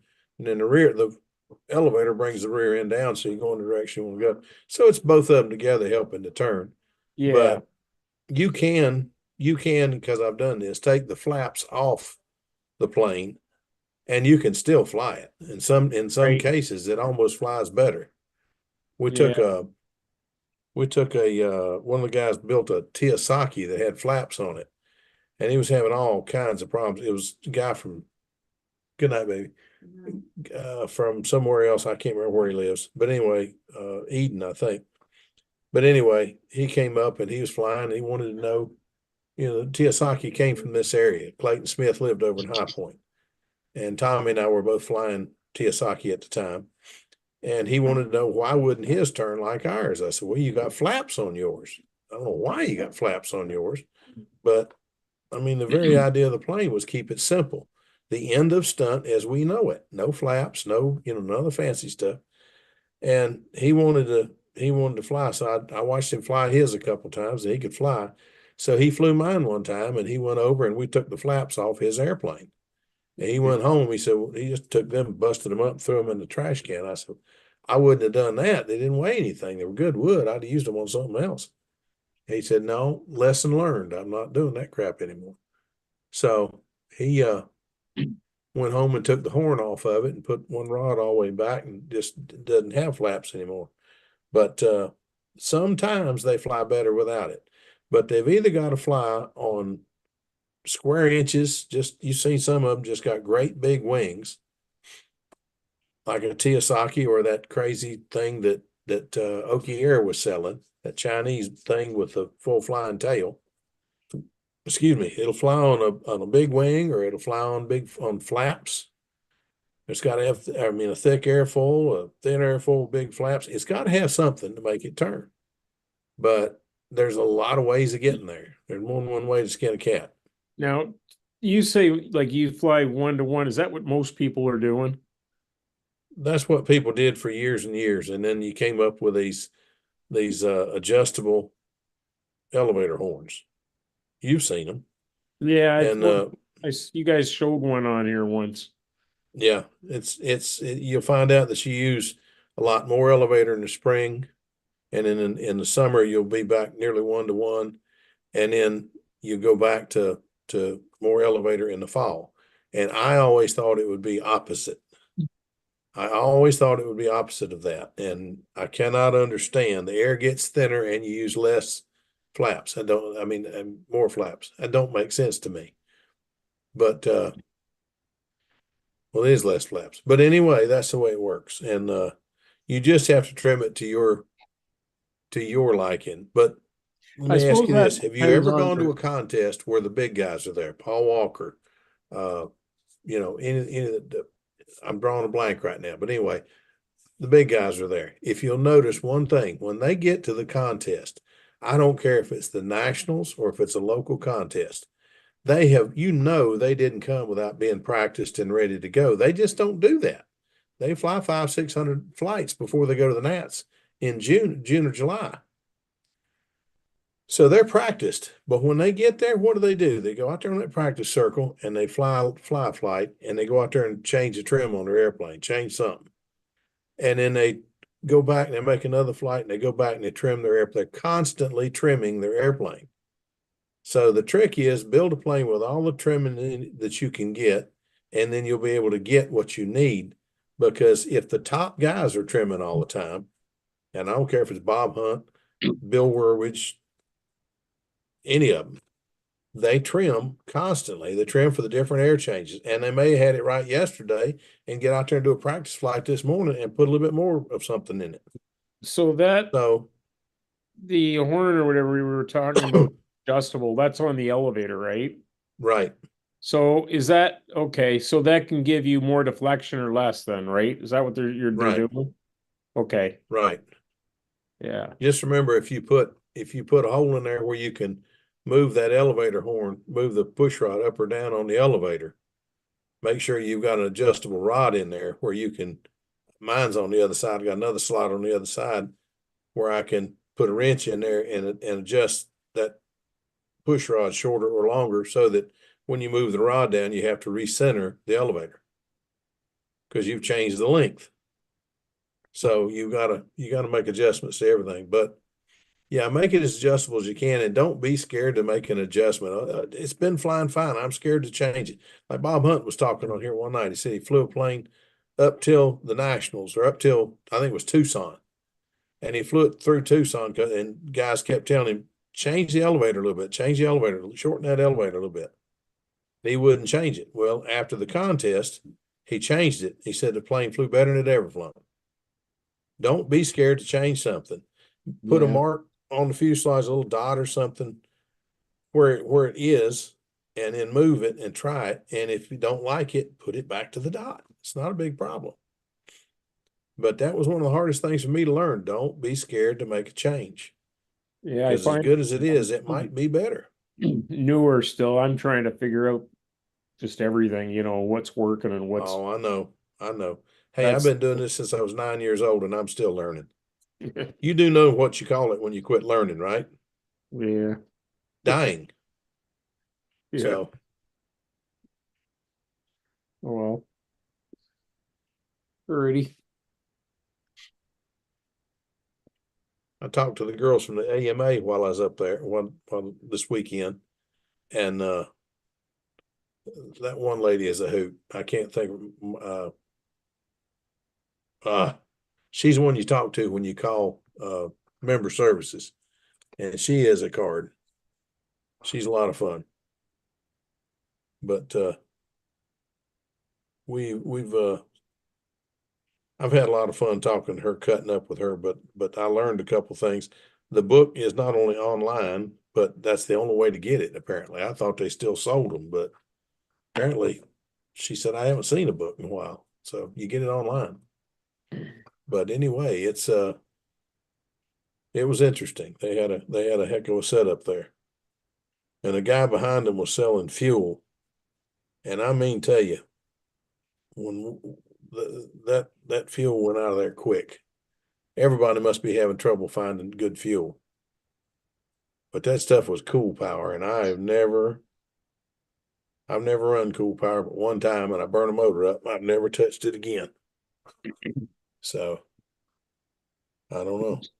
We use Cool Power in the RC planes all the time. Yeah, a lot of guys do. It's because that's the fuel we can get easily. So it's Got always a been in the fuel? RC. Go on Stunt Hangar. There's a Rich's Brew sticker on there. Click on that and order from him. Yeah, we get it from him too for the control line. And if you go to the Nats, just make your order with Rich, at least 2 weeks before. I wouldn't wait a week, but he'll deliver it to you right at the Nats. Yeah, Then you don't have to pay the shipping charges. And as far as he was still only charging $25 a gallon for his stuff last year. Yeah, I bought 12 gallons of fuel from him last year, 6 FAI for combat and 6 gallons of stunt. Basically champion. 10, 10, 20 or whatever. And Brad usually goes over to the States and picks it up for everybody. Picks it up. And then was paying also I last year. got 4 gallons of methanol from him because I haven't been able to source methanol. My speed shop stopped carrying it. I used to be able to go down to the speed shop and buy methanol for $6 a gallon. And I tried to do that last summer and they said they're not going to carry it anymore. So There's no gas Look at the station go-kart shop. methanol, Mike. say again? There's no gas station around selling methanol. Not a gas station. No. Yeah. No. Alcohol though, like you could get that up here. You can get it in the hardware stores. Yeah, it's just $4 a Get gallon. it in, I bet you can get it at Home Depot or like different ones. There's, I know that they sell it. We're talking about methanol, right? Yeah, I'm pretty sure they got it. You could check. The only place I've been able to source it here was the DBR Performance. It's the speed shop here in Nashville, the hot rod shop. Yep. And I would just take my jugs in there and they would crank it out of a 55-gallon drum into my jugs for, $6 a gallon. And I've been buying it from them for 15 years, almost 20 years since I moved to Tennessee. I went in there this summer, no methanol. So I'll check yeah. the hardware stores and Home Depot and stuff. Also check How a do they go-kart sell it? shop. Just Check, in a for, gallon, check a go-kart shop. white jug gallon. Gallon jugs of methanol at Home Depot. Yeah. Well, I'm not sure. I know they have it in the hardware store sometimes around here. So Okay. I'm All sure right, that if you even a hardware store, check just when you're going in or something, you can check there. Methanol. How do you spell it? METHANOL. And I have several, we got Ace, we got True Value, and we have Do It Best hardware stores here. Those are the, Yeah. like the local got mom it. and pop. Maybe you just place. didn't know it. Okay, I'll give it a look. It's what Randy came through for me, and I got 4 gallons from him, and it was a little higher. It was $10 a gallon, but I mean, I'm sitting on, that was the Nats last year. I bought 12 gallons of fuel and 4 gallons of methanol. So you don't want to buy it at a hardware store. It's ridiculous. What is it? How much is it, Sparky? $25 a gallon. Yeah, no, thank you. I'll just order it from Randy again if I need it. If the speed shop doesn't have it again, Well, But even that 4 gallons of methanol, I can, I'll end up making 8 gallons of fuel out of that, or better, 8 or 10. By the time I cut it with nitro and oil. So get it from that race place we order from. What's the name of it? Where you get where you buy the nitro. Torco. That's it. You can get it from Torco, can't you? But you got to buy 5 gallons. So what is the 5 gallons? What is that? What is it? $5-6 a gallon? 30? No, $40? it's much more than that from Torco. Their 5-gallon pails of methanol are pretty high. And there's no drag strip around. No, the nearest drag strip's about 40 miles away, but we have, like I said, we have a speed shop. There's actually 2 speed shops. One of them stopped carrying it a long time ago. I used to buy my nitro from that speed shop. They carried Torco nitro, and I was able to get 100% nitromethane from one of the speed shops in Nashville for like $35 a gallon. But they stopped selling it like 10 years ago. So I had to go to ordering online for the nitro, paying $75 a gallon. Now it's $100 a gallon from Torco. It's not 100% nitro. It's a nitro something, nitrothane or whatever. I can show you the jug. It's 100% nitro, and I've been mixing fuel with it for years. I've been buying the same nitro from the same supplier for 15 or 20 years. It's just the price keeps going up. That's all. Oh yeah. There's only one place in the world selling nitro, and that's China, and it's going to go up some more now. And did you know, like 6 years ago, one of the 2 nitromethane plants in China blew up? Yeah, no And doubt. that's when the price of nitro like tripled. Nitro is like $40 a gallon forever from Torco. It was forever. It was $39 a gallon. And then the plant in China, one of them blew up and the price tripled. It became $100 a gallon.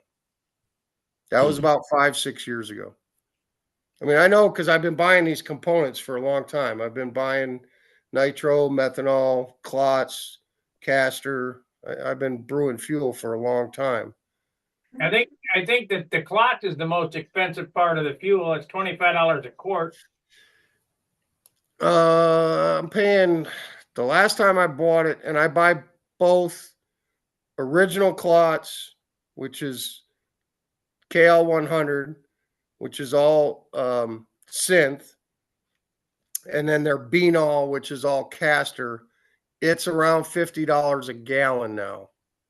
So The, was la- that, the last time I bought it, which was like 2 years ago, is the last time I bought clots, but it was $50 a gallon on Amazon. yeah, it's $25 a quart now. I just gave a quart to Joe. Well, I never bought Hmm. quarts. I always buy it in a gallon, and I just ordered it off Amazon. It's like $52. But I mean, I'll tell you, I'll look it up right now. It's been a while. I'm probably gonna get some sticker shock, man. And like, damn, it's $75 a gallon now. But we can go to the drag strip here. We can go across the river and get it all for be $4 a ton. I don't know what it is now. It's not that bad. It's $59 a gallon. What, clots? Clots, yeah. Super Technoplate. The quarts are $13 Well, on how- Amazon. Stuck for $25. Original Technoplate, which is just all synthetic, is $58. So yeah, it hasn't gone up that much. Now here it is. Here's a quart of Technoplate. It's $30, but there's another seller that has it for $13. So you just got to shop it. You shop it around. Got the hose.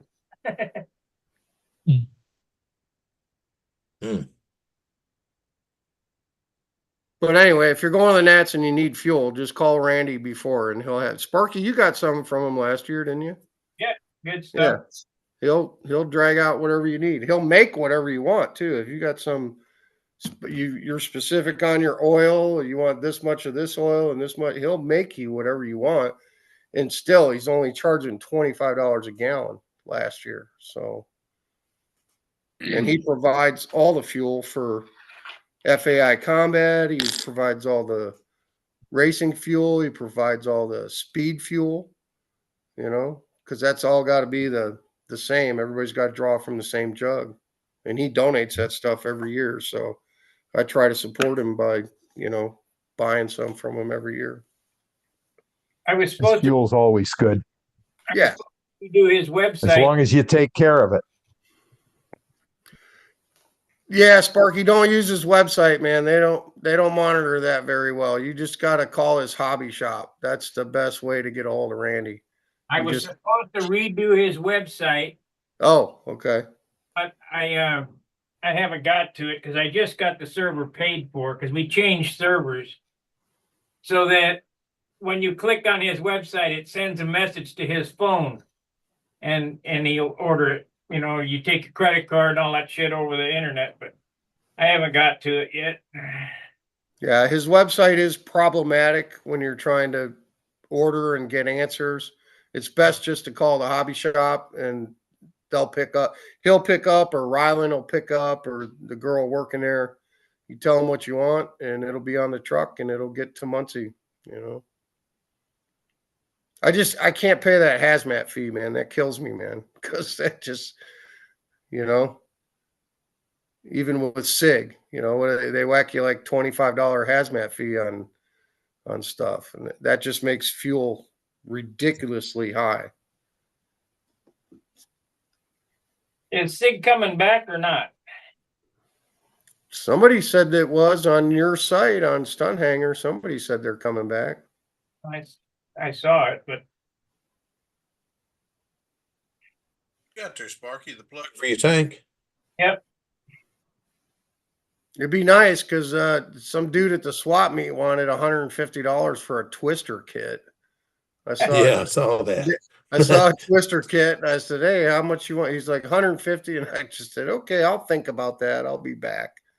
I just walked away shaking my head. I'm like, it's I a did the same thing. $69 kit when SIG was making them, Yeah. and it wasn't even like one of the last ones that they ran with fresh, stinky balsa in it, fresh smelling ball. This thing was like from the 80s or some shit. Wow. Wasn't in the shrink wrap. I was able to take the top off and it just smelled musty and dirty. And I'm like, yeah, okay. You- Yeah. good luck on the 150, buddy. So it's weird at those swap meets, man. Some guys, they just think they have gold. You know, they think they're sitting on a gold mine.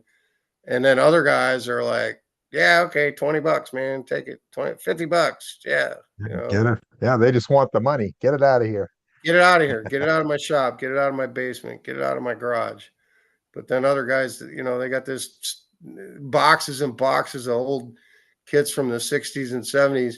It'd be one thing if they were still sealed and still in shrink wrap, but a lot of them have been opened and disturbed. Banged, You know, you take the dumped tops off. around, yeah, dumped around and picked up and put back in the box and the whole bit. Yeah, you know, they're wrapped up with duct tape on two ends. And it's like Old rubber that's- bands, yeah, the whole bit. that's vintage, man. That's a vintage rare kit. You know, 175 is a deal for that. I'm like, all right, man. Sure it is.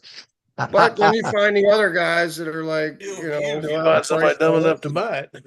you just, you know, make me an offer. What's it worth to you? And you shoot them something, and they're like, take it. You know, Get I it like outta those. here. I That's like right. those guys. I like Me those too. guys. Yeah.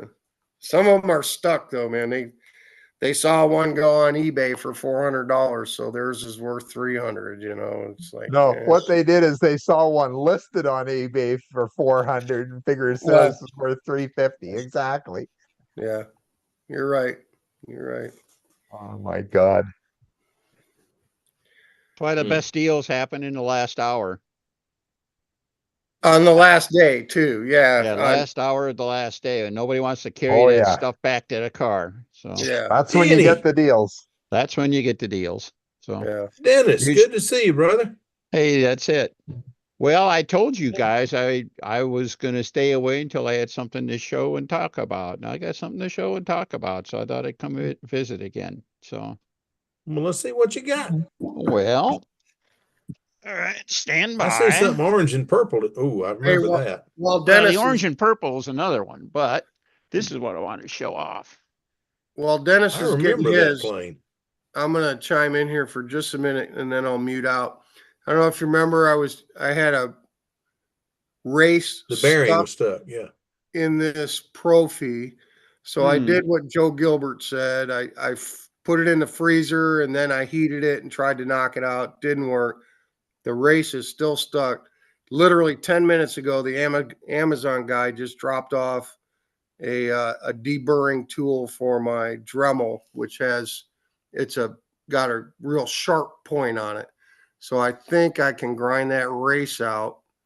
There's some relief up in there where the liner comes down. So I'm gonna attempt to do that, and hopefully I won't screw this case up. Do you Go ever, ahead, Dennis. do you ever put them in the oven? I did. Well, yeah. Like in the oven, or do you just use a heat gun?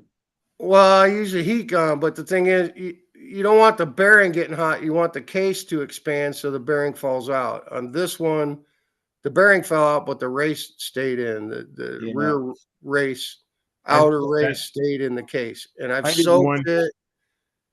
Where I just put it in my oven for about 200 degrees or something, and then for about 15 minutes, then took it out and I popped it out. What you got there, Dennis? Yeah, go ahead, Dennis. Well, I made a post on this in the main forum. This is my VSC airplane.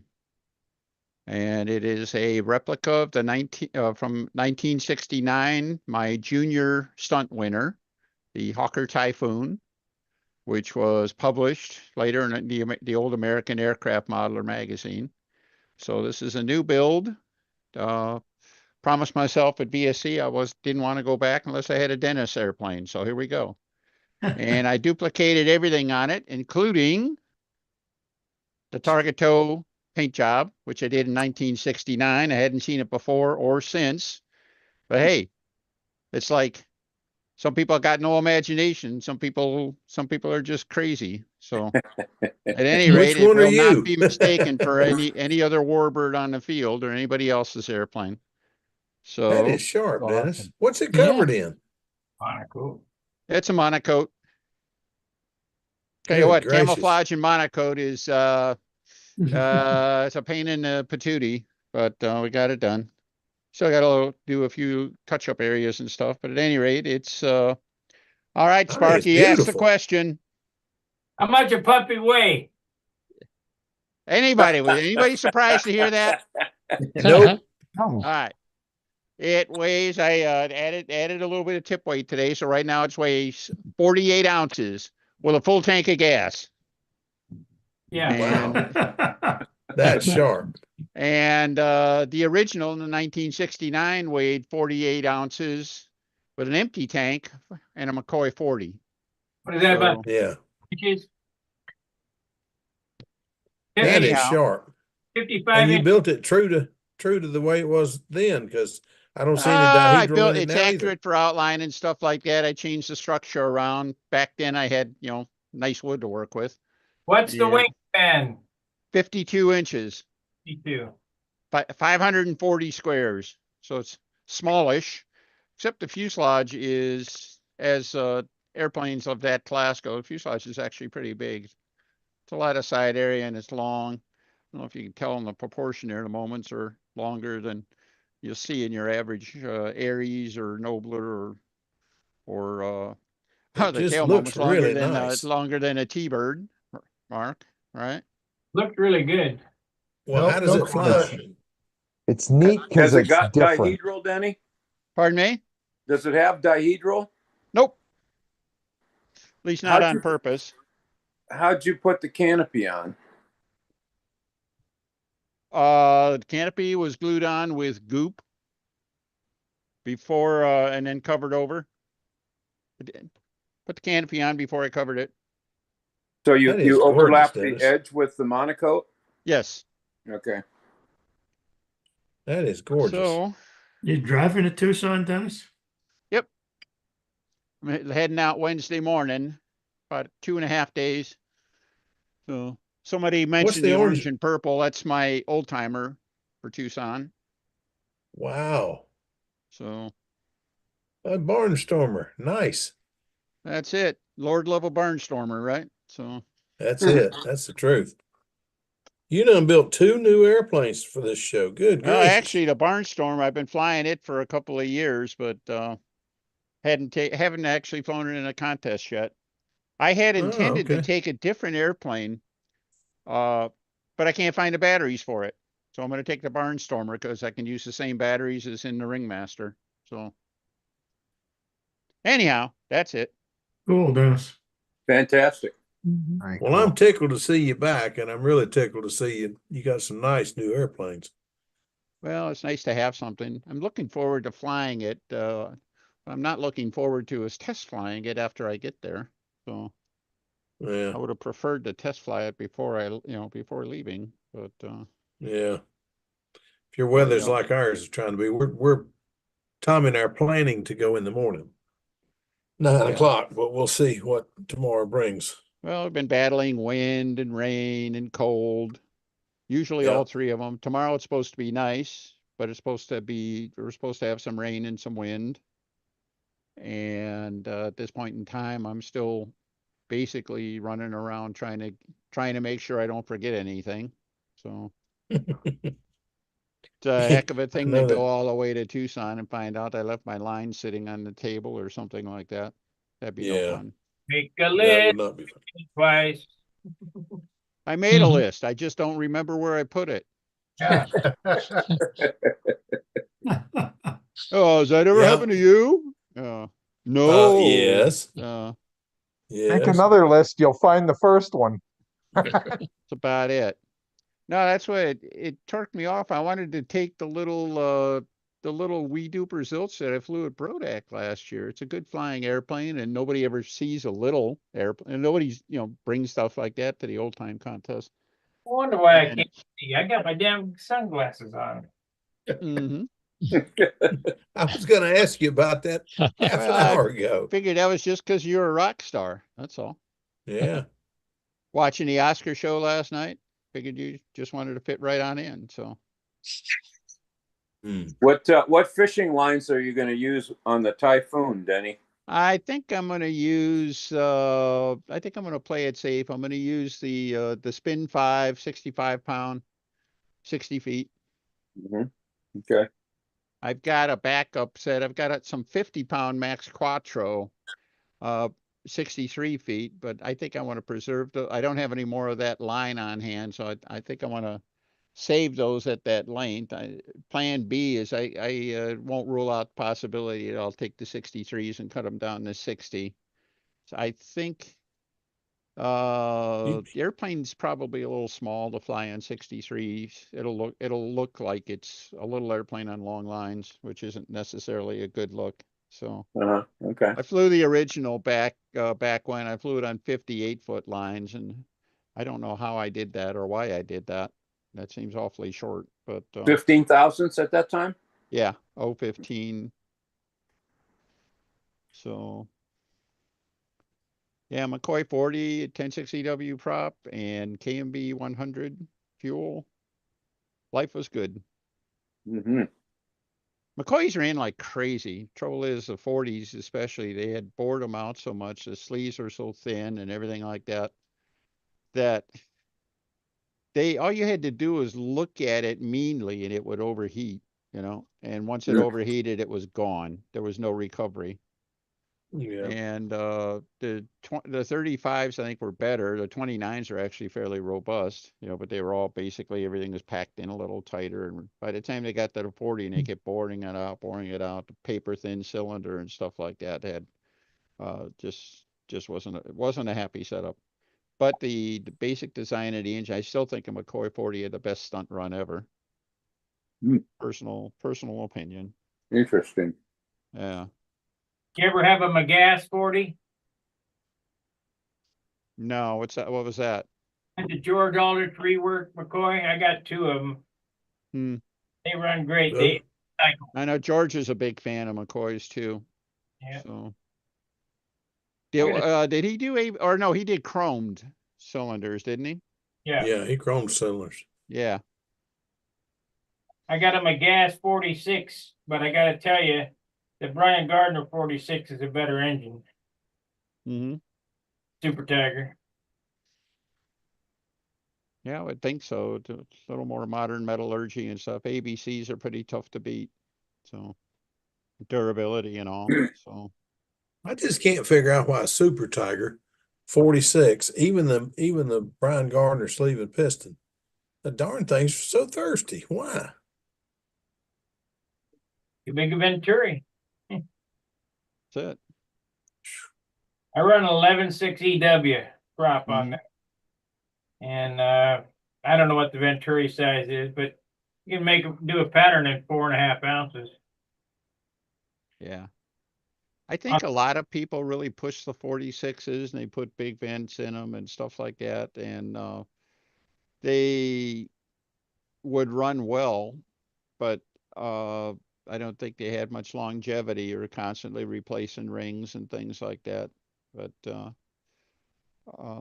when when they were on, they were really strong engines. But the trouble is that they would kind of go like over the hill, and of course Great that when they're stuff new, always and then they happens get at the tired wrong real time. quick. So Thing always got me. I always needed to put a new one in right before a contest. My best engine would always go south right before a contest. Of course, because you've been out practicing and flying the wings off it, and That's it. lo and behold, it's it's show time, and you got nothing left. So that's it. Gil Gilbert's LA 46 on 20% nitro. That's was a great sounding engine. Mm-hmm. Yeah, it is. Yeah, it is. It sounds really strong.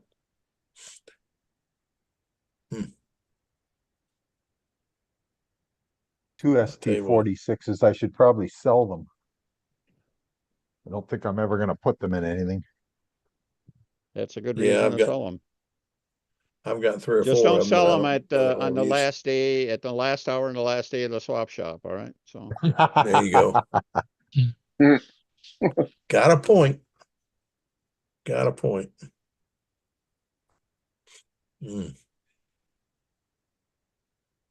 So at any rate, yeah, whatever price is, double it, add 10%. That'll be your starting price. Then whoever buys it are going to think they got a great deal.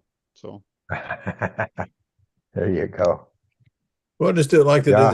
the sales in the stores. Double the price and then cut it 10%. And everybody thinks they're getting a deal. that's it. That's it. Great. Well, there's some products, I don't know, like, I don't know about you, but around us, the furniture stores and carpet stores and everything like that. I can't comprehend anybody ever pays the retail price for that stuff because it's always on sale, 10, 20, 30% off, And it's like, oh, what's it cost? Oh, it still costs $1 million, but it's 30% off, Yeah. No payments till 2027. Yeah, that's Yeah. it. By then it'll be worn out. Be ready for the new sale. So Well, I tell you what, you want to know a weird one? Has anybody gone shopping for beds lately? hmm. You want to see some sticker shock? Go look at a new bed.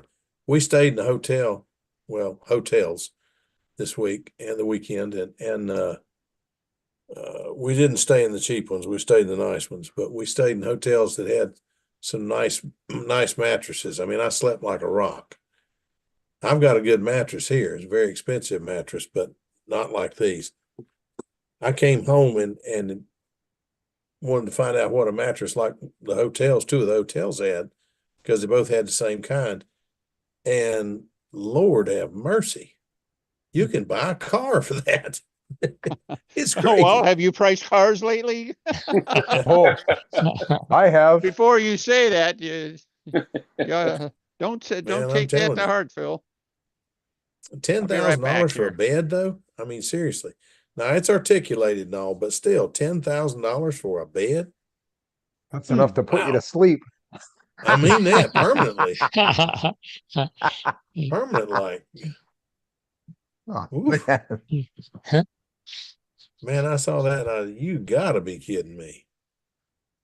I'll get one, but I won't pay that. I won't get one if I have to pay that.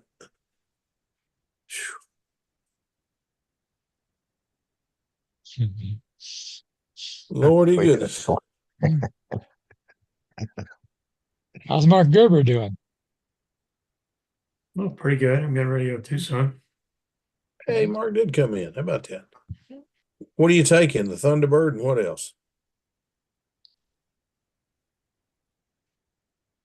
Yeah, the T-Bird here. This guy. You just gonna take the one plane? No, well, I'm going to take my Ryan along as a backup, but I'm going to try to fly this one that I just got done fixing. You need to take an old timer and fly old time too. Ooh, And that there's looks a good.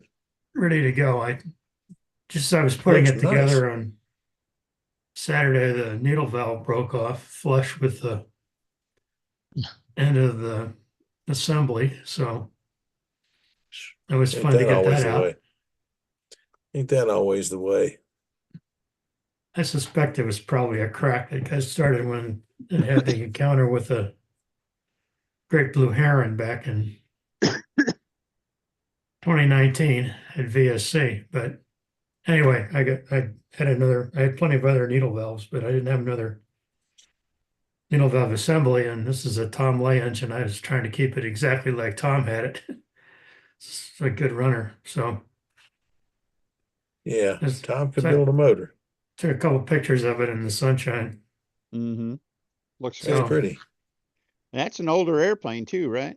Yeah, I first took it to VSC in 2002, and then Bob Palmer signed the wing. Oh my. And, That's awesome. And I it looked flew it like a you couple had more authentic years. Vico wheels on it too. Oh yeah. And it weighs more than your Typhoon. Yeah, I'll bet. But it's bigger too. Yeah, I got a little more wing area, but Mhm. You got about it 70 was- more squares. That'll carry a lot of weight. So yeah, I'm anxious to get it to Tucson and try it out and see how it flies. Cool. So anyway, that's what I've been doing. I'm just discovered my ski rack doesn't fit on my new car, so I'm scrambling around trying to get parts for that so I can take the ski box along. So I have room for the stuff I'm going to take. So Ooh. You Tell you don't put the something. plane in the ski box, do you? no. Plane gets in the car. That's what I thought. That's what I was hoping. And a fold down rear seat. That's a key feature of the car. Yeah. I get two planes in there easily, usually even more if I use plenty of foam. But I put the clothing up in the ski box and the airplane stuff goes in the important part of the car. Yeah, we were driving to southern Georgia this weekend and coming back this way, there was a car going down the road and the lid to the ski box is doing this, and you see something fly out and thing keeps wagging, something else will fly out. Finally got up beside him and told him, he says, I said, no, you're the thing on the roof. And he says, oh crap. He's sliding off the side of the road. Oh me. Dennis, when are you getting to Tucson? I'm hoping to get there Friday noonish. Okay, yeah, I'm gonna get there Friday. I'll get there probably late Friday afternoon. Show up at the field Saturday morning. I may see you at the hotel. Yeah, you at the Hampton? Yeah. Yeah. Okay. The forecast I saw the other day didn't look too good actually for flying there on Friday, so I'll have to wait and see. Well, I really don't like test flying at the contest, even although I did it last part of the last thrill year. of I had VSC, Dennis. Come on, we all take planes there that we just finished. well, maybe if you're in Tucson, you do, but yeah, last year I was able to test fly the airplane, and I had oh Here cool. we go again. I had a handle setting, I had wings level, and I had an idea what the airspeed was. So when I got to VSC, I had a pretty good idea that I had, whether I had an airplane or not. And rubbed this this time I'm gonna T-bird. have to do all those things, when I get there. I So rubbed out this T-bird in my aunt's bedroom in Tucson in 2002, just Mhm. before the contest. yeah. So this is an interesting backdrop, Sparky. So, Sparky's lecture hall. mhm. Hangar Congress.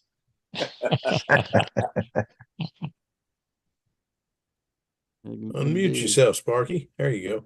Put a picture of that airplane up. I want to see where it goes in this theme. I think it goes where the clock is, but I'm Who are you not sure. talking to, Sparky? You. Yeah, you Put your T-bird up. You put your T-bird up. He wants to see what it looks like. It's interesting that Mike's basically showed up. All right. Okay. So Mark is still there, and his airplane is now the backdrop. I don't. Oh yeah, I see it. We're all Oh, I up. see, okay. We're I on, see this we're on the other bottom. window that's really small. Yeah, we're on the bottom. Mhm. Okay. Now I see where everybody is. Or we could be in this theater. Let's see here. Start. I think it's interesting that Mike doesn't have a body in the picture, so it just shows his whole camera frame. It doesn't know what to And doesn't know what. take out. Let's see. Like Here. it disappeared altogether. Yeah. Change view. It's like Steve went to get a sandwich. Yeah. Curious. All right, he's coming. When he comes back in the frame, I wonder if it'll, basically cut him down to his body or something like that. So We could sit in the. No, that ain't it. That's a big theater. I figured right here. Okay. If you put the picture of your airplane up, I'm thinking it's going to go on that center screen. I would think. We'll see. I'll try it again. Yep. There you go. Oh yeah, there we go. that's cool. That's Nice. perfect. That's a nice presentation that way. Yeah. Works awesome.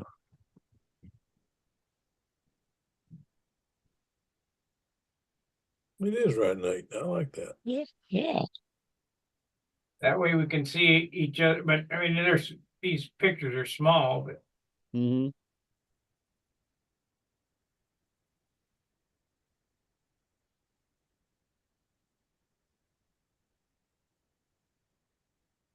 What do they think of next? Well, everybody don't talk at once. Mm. Well, I Usually, think I'm gonna bail out on you guys because I'm still trying to get, I gotta have the car packed tomorrow and I got a lot of work to do. But I did promise, Sparky, I promised you I'd come back when I had something to talk about. Well, I had something to talk about here. And I Okay. won't be able to come back for another, well, the next 2 Mondays I'll be on the road, so be at least Well, 3 weeks when you before get I get a back and chance to can talk. come back in and talk to us. Like see how Yeah, it we went. want to hear the stories. All right. There you I go, don't know. Sparky. Movie We're on, fr- theater. we're on Fridays too, Dennis. I'm sorry? We're on Fridays too. Yeah, I saw that your show Did was different on Fridays, right? I have not checked into those at all, so I'll have to Mm. check we're that back. out. It's back to the regular. But it's back to the old, the usual. Oh, okay. All right. Well, guys, good night. Thanks, Dennis. That's Good very night. cool Dennis, airplane. take care of yourself. Mark, looking forward to seeing you. When you leaving then? What, Thursday for you? Yeah, I'm leaving Thursday morning. Mm-hmm. Mm-hmm. So I'll get there Friday afternoon sometime, probably late in the afternoon. take your Okay. pick where you go so it ain't stuck there. There you go. Okay, Mark, I'll let you buy me dinner then. All right, I'll wait for you. So, Okay. hey, am I a guy or what? Huh? So, Yeah. all right. Good night, everybody. Good Good night. night, Dennis. Yeah. Take care, Good luck with Dennis. the new airplane. Yeah, really. We'll go for about a half an hour more, and that'll be the end of that. Sounds good. 9:30. Then 2.5 hours. That's plenty. You Anybody betcha. see what's on YouTube? Anything going on YouTube? Nope, nothing. Oh, check. Gotta go. No. And evening, doctors say nitrovirus is rampant in St. Louis. Yeah. Okay.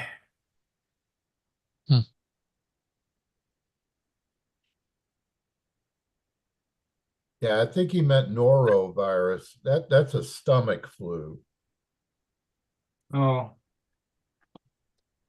I didn't see anything about We- it causing lethargy, Bob.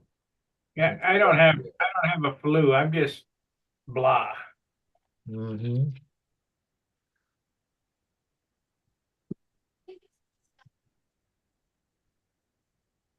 Haven't been able to sleep right either. It causes vomiting and diarrhea. I don't have that. He doesn't have the vomiting and the diarrhea. I just feel that run down. Maybe you got mono. Yeah, right. A teenage disease, kissing disease. Yeah, No sun. that's it. I think so.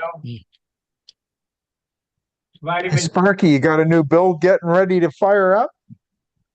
I don't know. I'm working on changing out the bell crank in my Viper profile. Okay. I gotta get that finished. And I got some projects I need to finish up. I need to finish that up. I need to finish that other Viper up that I've got framed up. Just needs a turtle deck and a bottom block on it. Okay. And then I got that Vector 40 to finish and a twister. So I got Yeah, projects. the twister. I forgot about the twister. I think Bob would like to forget about the twister. Oh, no, don't do that. They're a fun airplane to fly. I gotta take it apart, the wing apart. It kind of went into a banana somehow. Hmm.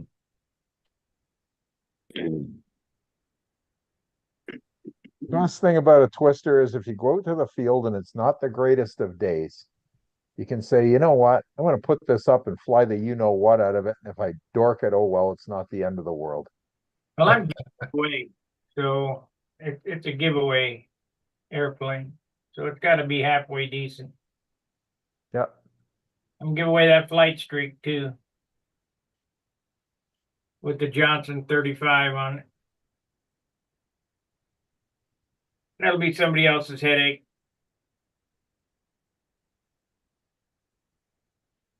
I got disgusted with that when the paint blushed. I'm not allowed to start any more new builds either. I got 10 of them I have to finish up. Oh, You too, eh, Phil? Yeah, Yeah. Phil knows. Yeah. Yeah. Plus, you have to fly every day, Len. And I gotta fly every day. You're right. I'm up to today was day 175. Wow. Wow. One flight again today. Well, you're all almost there because shit, winter's over, basically. Yeah, I made it through I made it through winter, basically. Hallelujah. There were some tough days. Half A's are a real bugger some days in the winter. Let me tell you, I got the sore thumbs to prove it. They come around, they bite you, and you don't feel it when you're outside and your hands are frozen. But then you go in the house and you're sitting there just in agony after getting beat up by the bloody little thing. Next month it ought to be 100% over. So, Len, when Pretty you darn get chilly here, when you get to 365 consecutive days, are right? you done, or are you going to go through another winter of flying like that? My goal is to do 3 years and 28 days. That's my Oh my goal. goodness! Wow! I may not make it, but that's the goal. 3 years, 28 days. Wow! The reason for the 3 years and 28 days is that my Canadian record for endurance is 3 hours and 28 minutes. Okay. So I figure if I can fly for 3 hours and 28 minutes, I also want to fly every single day for 3 years and 28 days. It's a big feat. How did you refuel that airplane? Was it nonstop or did you stop and refuel? No, nonstop. Nonstop, one fuel. So you had fuel on the belt or whatever running out to the airplane? No, all the fuel has to be on board of the airplane. It was 3 beer cans full of fuel. And the airplane had a throttle, and Buddy sat there in the center of the circle throttling the airplane for the whole 3 hours and 28 minutes while I flew it.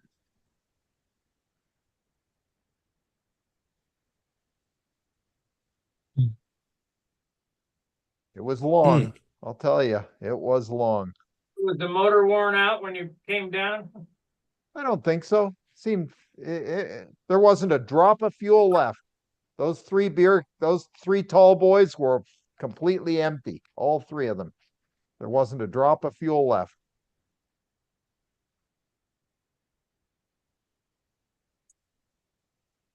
I've got the airplane hanging up downstairs, actually. He got out of the hobby and I still have the plane.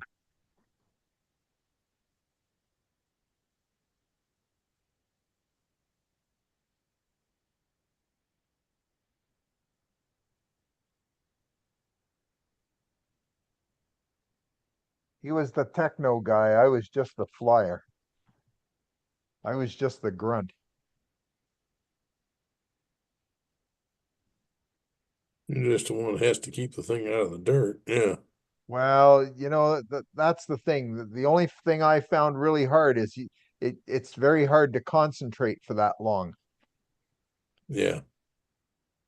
When Very hard to was that, Len? concentrate, How long especially, ago? and it was kind of windy too, and the plane's buffeting around, and oh man, there were a couple of times when we were close to getting in trouble. When was that, Len? How long ago?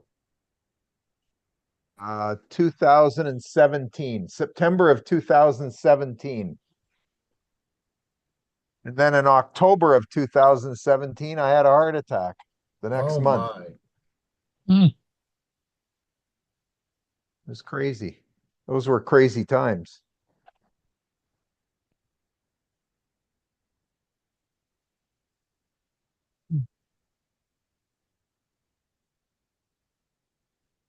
Too many circles. Yeah, too many circles. You're right. Yeah. Oh me. And you Well, kept gentlemen, I you think kept I'm gonna going- go. You just I think kept I'm going gonna go round and get ready round. You to didn't do go in any the late morning. dates or anything. Good night, Phil. Everybody have a great weekend. Stay out of trouble. Yeah, Very good night, Phil. well. Yeah. Plan to talk to you Good night, Friday. Good night. Take care. Y'all have Mhm. a good Good one. night, guys. See you Mhm. later. Mark Gerber, are you planning on going and flying at the Nats in Muncie this summer? Yeah, I'm sorry. yeah, in the classic event, I will. So will you have your Bearcat? No, not yet. I don't think. Should have it done for Las Vegas next fall. Okay.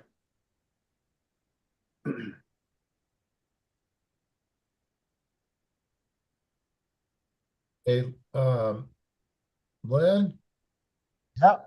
when you did that flight, did you just go level the whole time, or did you do? Yeah. Yeah. No, No nothing. lane No gates, wing right? overs, no loops, no nothing. Just straight round and round and round and round and round. Wow. Steve, No there's a nonsense. YouTube video you can watch all about it. You didn't, do you know how many laps you flew? I think I did know, but I don't know now. It was 1,300 and something, I believe. Hmm. Might have been more than that. I'll have to look into that. I'll see if I can get that information for the next for Friday. Find out, Okay. If I can find that. find out how many miles it is. A lot. Yeah. Yeah. A lot of miles. My guess would be probably around 200 because we used to do a 100-mile sport race here. And it was yeah, that was 1,300 laps for 100 miles. For a 100-mile sport race. And that used to take an hour and a half. So that gives you a pretty good idea. Mind you, though, we were going a lot faster in the sport race than we did for the endurance event. You know, the most incredible part of that is you being able to fly for that long. But it just dawned on me, at least to me, it's incredible that the engine ran that long. Yeah. Yeah, it almost spooled down once because he wasn't paying attention. And you'll see it on the video if you watch it, where there was one point where the engine started spooling down. It almost quit, and he dove for the transmitter and throttled it up and got it just in time. Oh, just saved it, huh? Just saved it. Yeah. Wow. Because you see, during the whole thing, he kept trying to get me, especially early on in the flight. He was trying to get me to fly the air. He was trying to throttle down always and fly it slower. He was constantly trying to slow it down to conserve fuel so that we could break the record. I see. So it was windy, and he's always going at me. Can I throttle it down a bit more? Can I throttle it down another notch? Can I throttle it down another notch? And I can't. Like, I can't fly it any slower. I'm gonna put it on the ground. Like, I can't guarantee you if you go any slower that I can still fly it. Yeah, sure. So it was a constant game. We were constantly working at trying to fly it as slow as possible. And then when we got close to the record, I was asking him every 30 seconds, how many more laps? How many more laps? How many more laps till we get to the record? Yeah. I gotta pee. Are we there yet?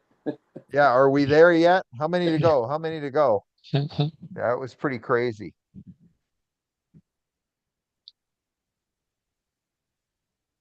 My battery's about to die, so I gotta run, guys. See ya. All right. You, John. Take care. Good night. And I think we're gonna end the program anyway.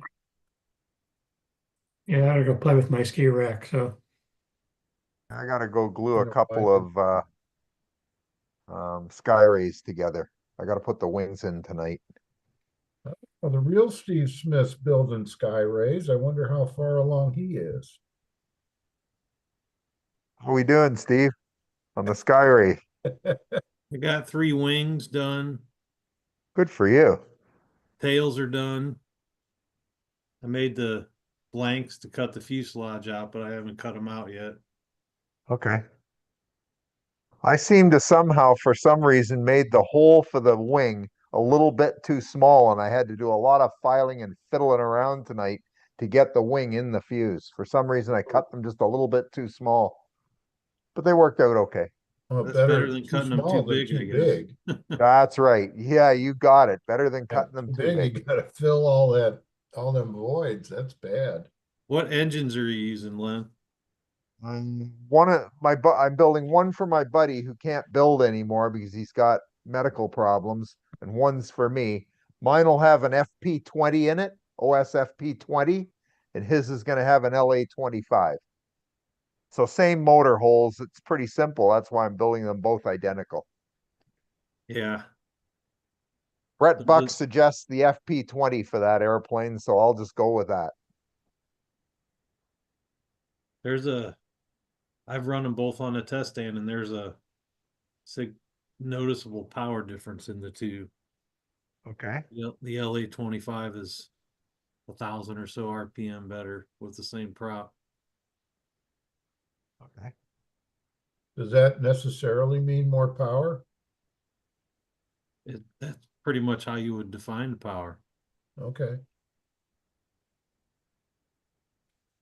It's only a I always thought, RPM was speed, not necessarily power. Well, you're giving them the same load if they have the same prop. So if one turns the same load more than the other, technically it has more torque. Oh, okay, okay. At least at that, load. Never compared the two motors, so I don't know. It's only noteworthy because the way you're supposed to run those engines is peaked, That's kind of Yeah. as I understand it, that's the secret to getting a good run out of them is you have to have them pretty much. They won't do a 4.2. Yeah, especially the FP. It won't do a 4.24 brake. It's going to be a wet 2 the whole way. Yeah. So more like a pipe run.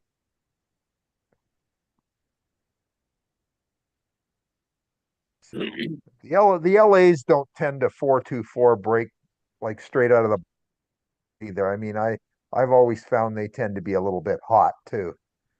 It's been my experience anyway. They tend to really want to kind of go. Can they be modified to Most definitely. Naomi has one on a Shark 402 that Dixon did, and that thing's just a pussycat. I mean, it runs beautiful. It does a beautiful 4.24.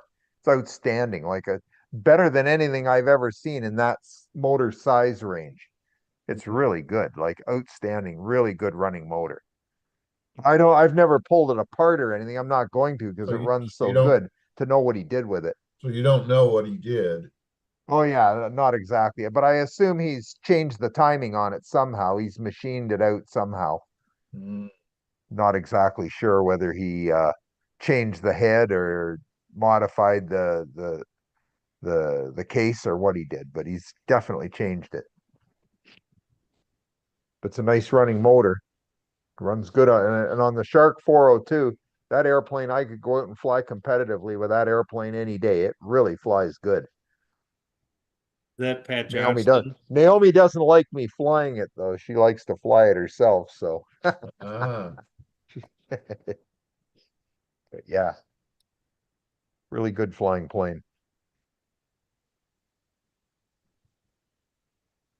Yeah, I really recommend that airplane to anybody who wants a good profile 25 size airplane. A Shark 402 is a really good flying airplane. Stuart's seen it fly. It flies pretty darn good. how does it do in the wind? Not too bad. I haven't heard too many complaints from Naomi. She flies it on windy days. And what length lines? 60 feet. We use 60 feet of 65-pound test spectra. Okay. I mean, we could probably drop to 50. Really, it probably doesn't need that much strength, but we're using 65. But yeah, it's a nice flying little airplane. If you want a nice flying little airplane that's a really good size that you can put in your car and it flies a really nice pattern, that's a good airplane. Mm. Len, is that Pat Johnston's design? It's the Brodak kit, Oh, I Shark think he did. 402. I think he did design it for him though, if I remember Yeah, right. it's a really nice flying airplane. I'm just amazed, and it's got a real nice thick airfoil and good moments. It's a really nice flying plane. And the thing I like about it is you can pop it in the car. It doesn't take up a lot of space. You don't use a lot of fuel, and yet it flies like a big stunter. So it's perfect. It's a great little plane. I assume the 402 is the wing area. Yep, 402 square inches. No flaps. It's a flapless airplane. For a flapless airplane, the thing flies like it's on rails. I'm just amazed at how well it flies. I think the plans are on Stunt Hangar. Well, it looks like Brodex still got them in stock for $143. I mean, it's not cheap, but you know what? At least then all the parts are there, and you know what? That was a really light kit. I mean, it was like a feather. I couldn't get over it. It's one of the lightest airplanes we've got. Hmm. Really nice light kit. Most of Brodak's kits, I find them to be pretty light. Like I built a Zero this year, and it was like a feather too, like one of the Warbird series. That thing's just so light, it's unbelievable.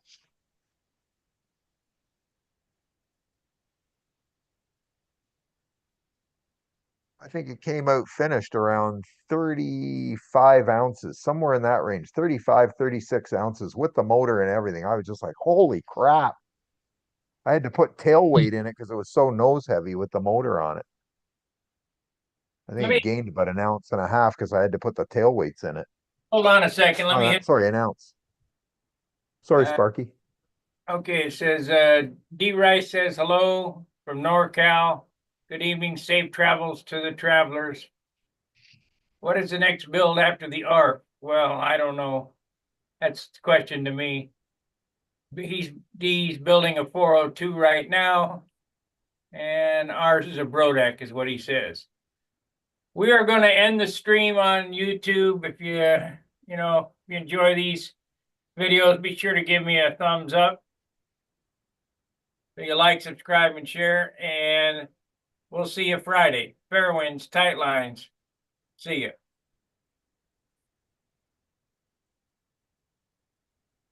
Okay, we're off YouTube.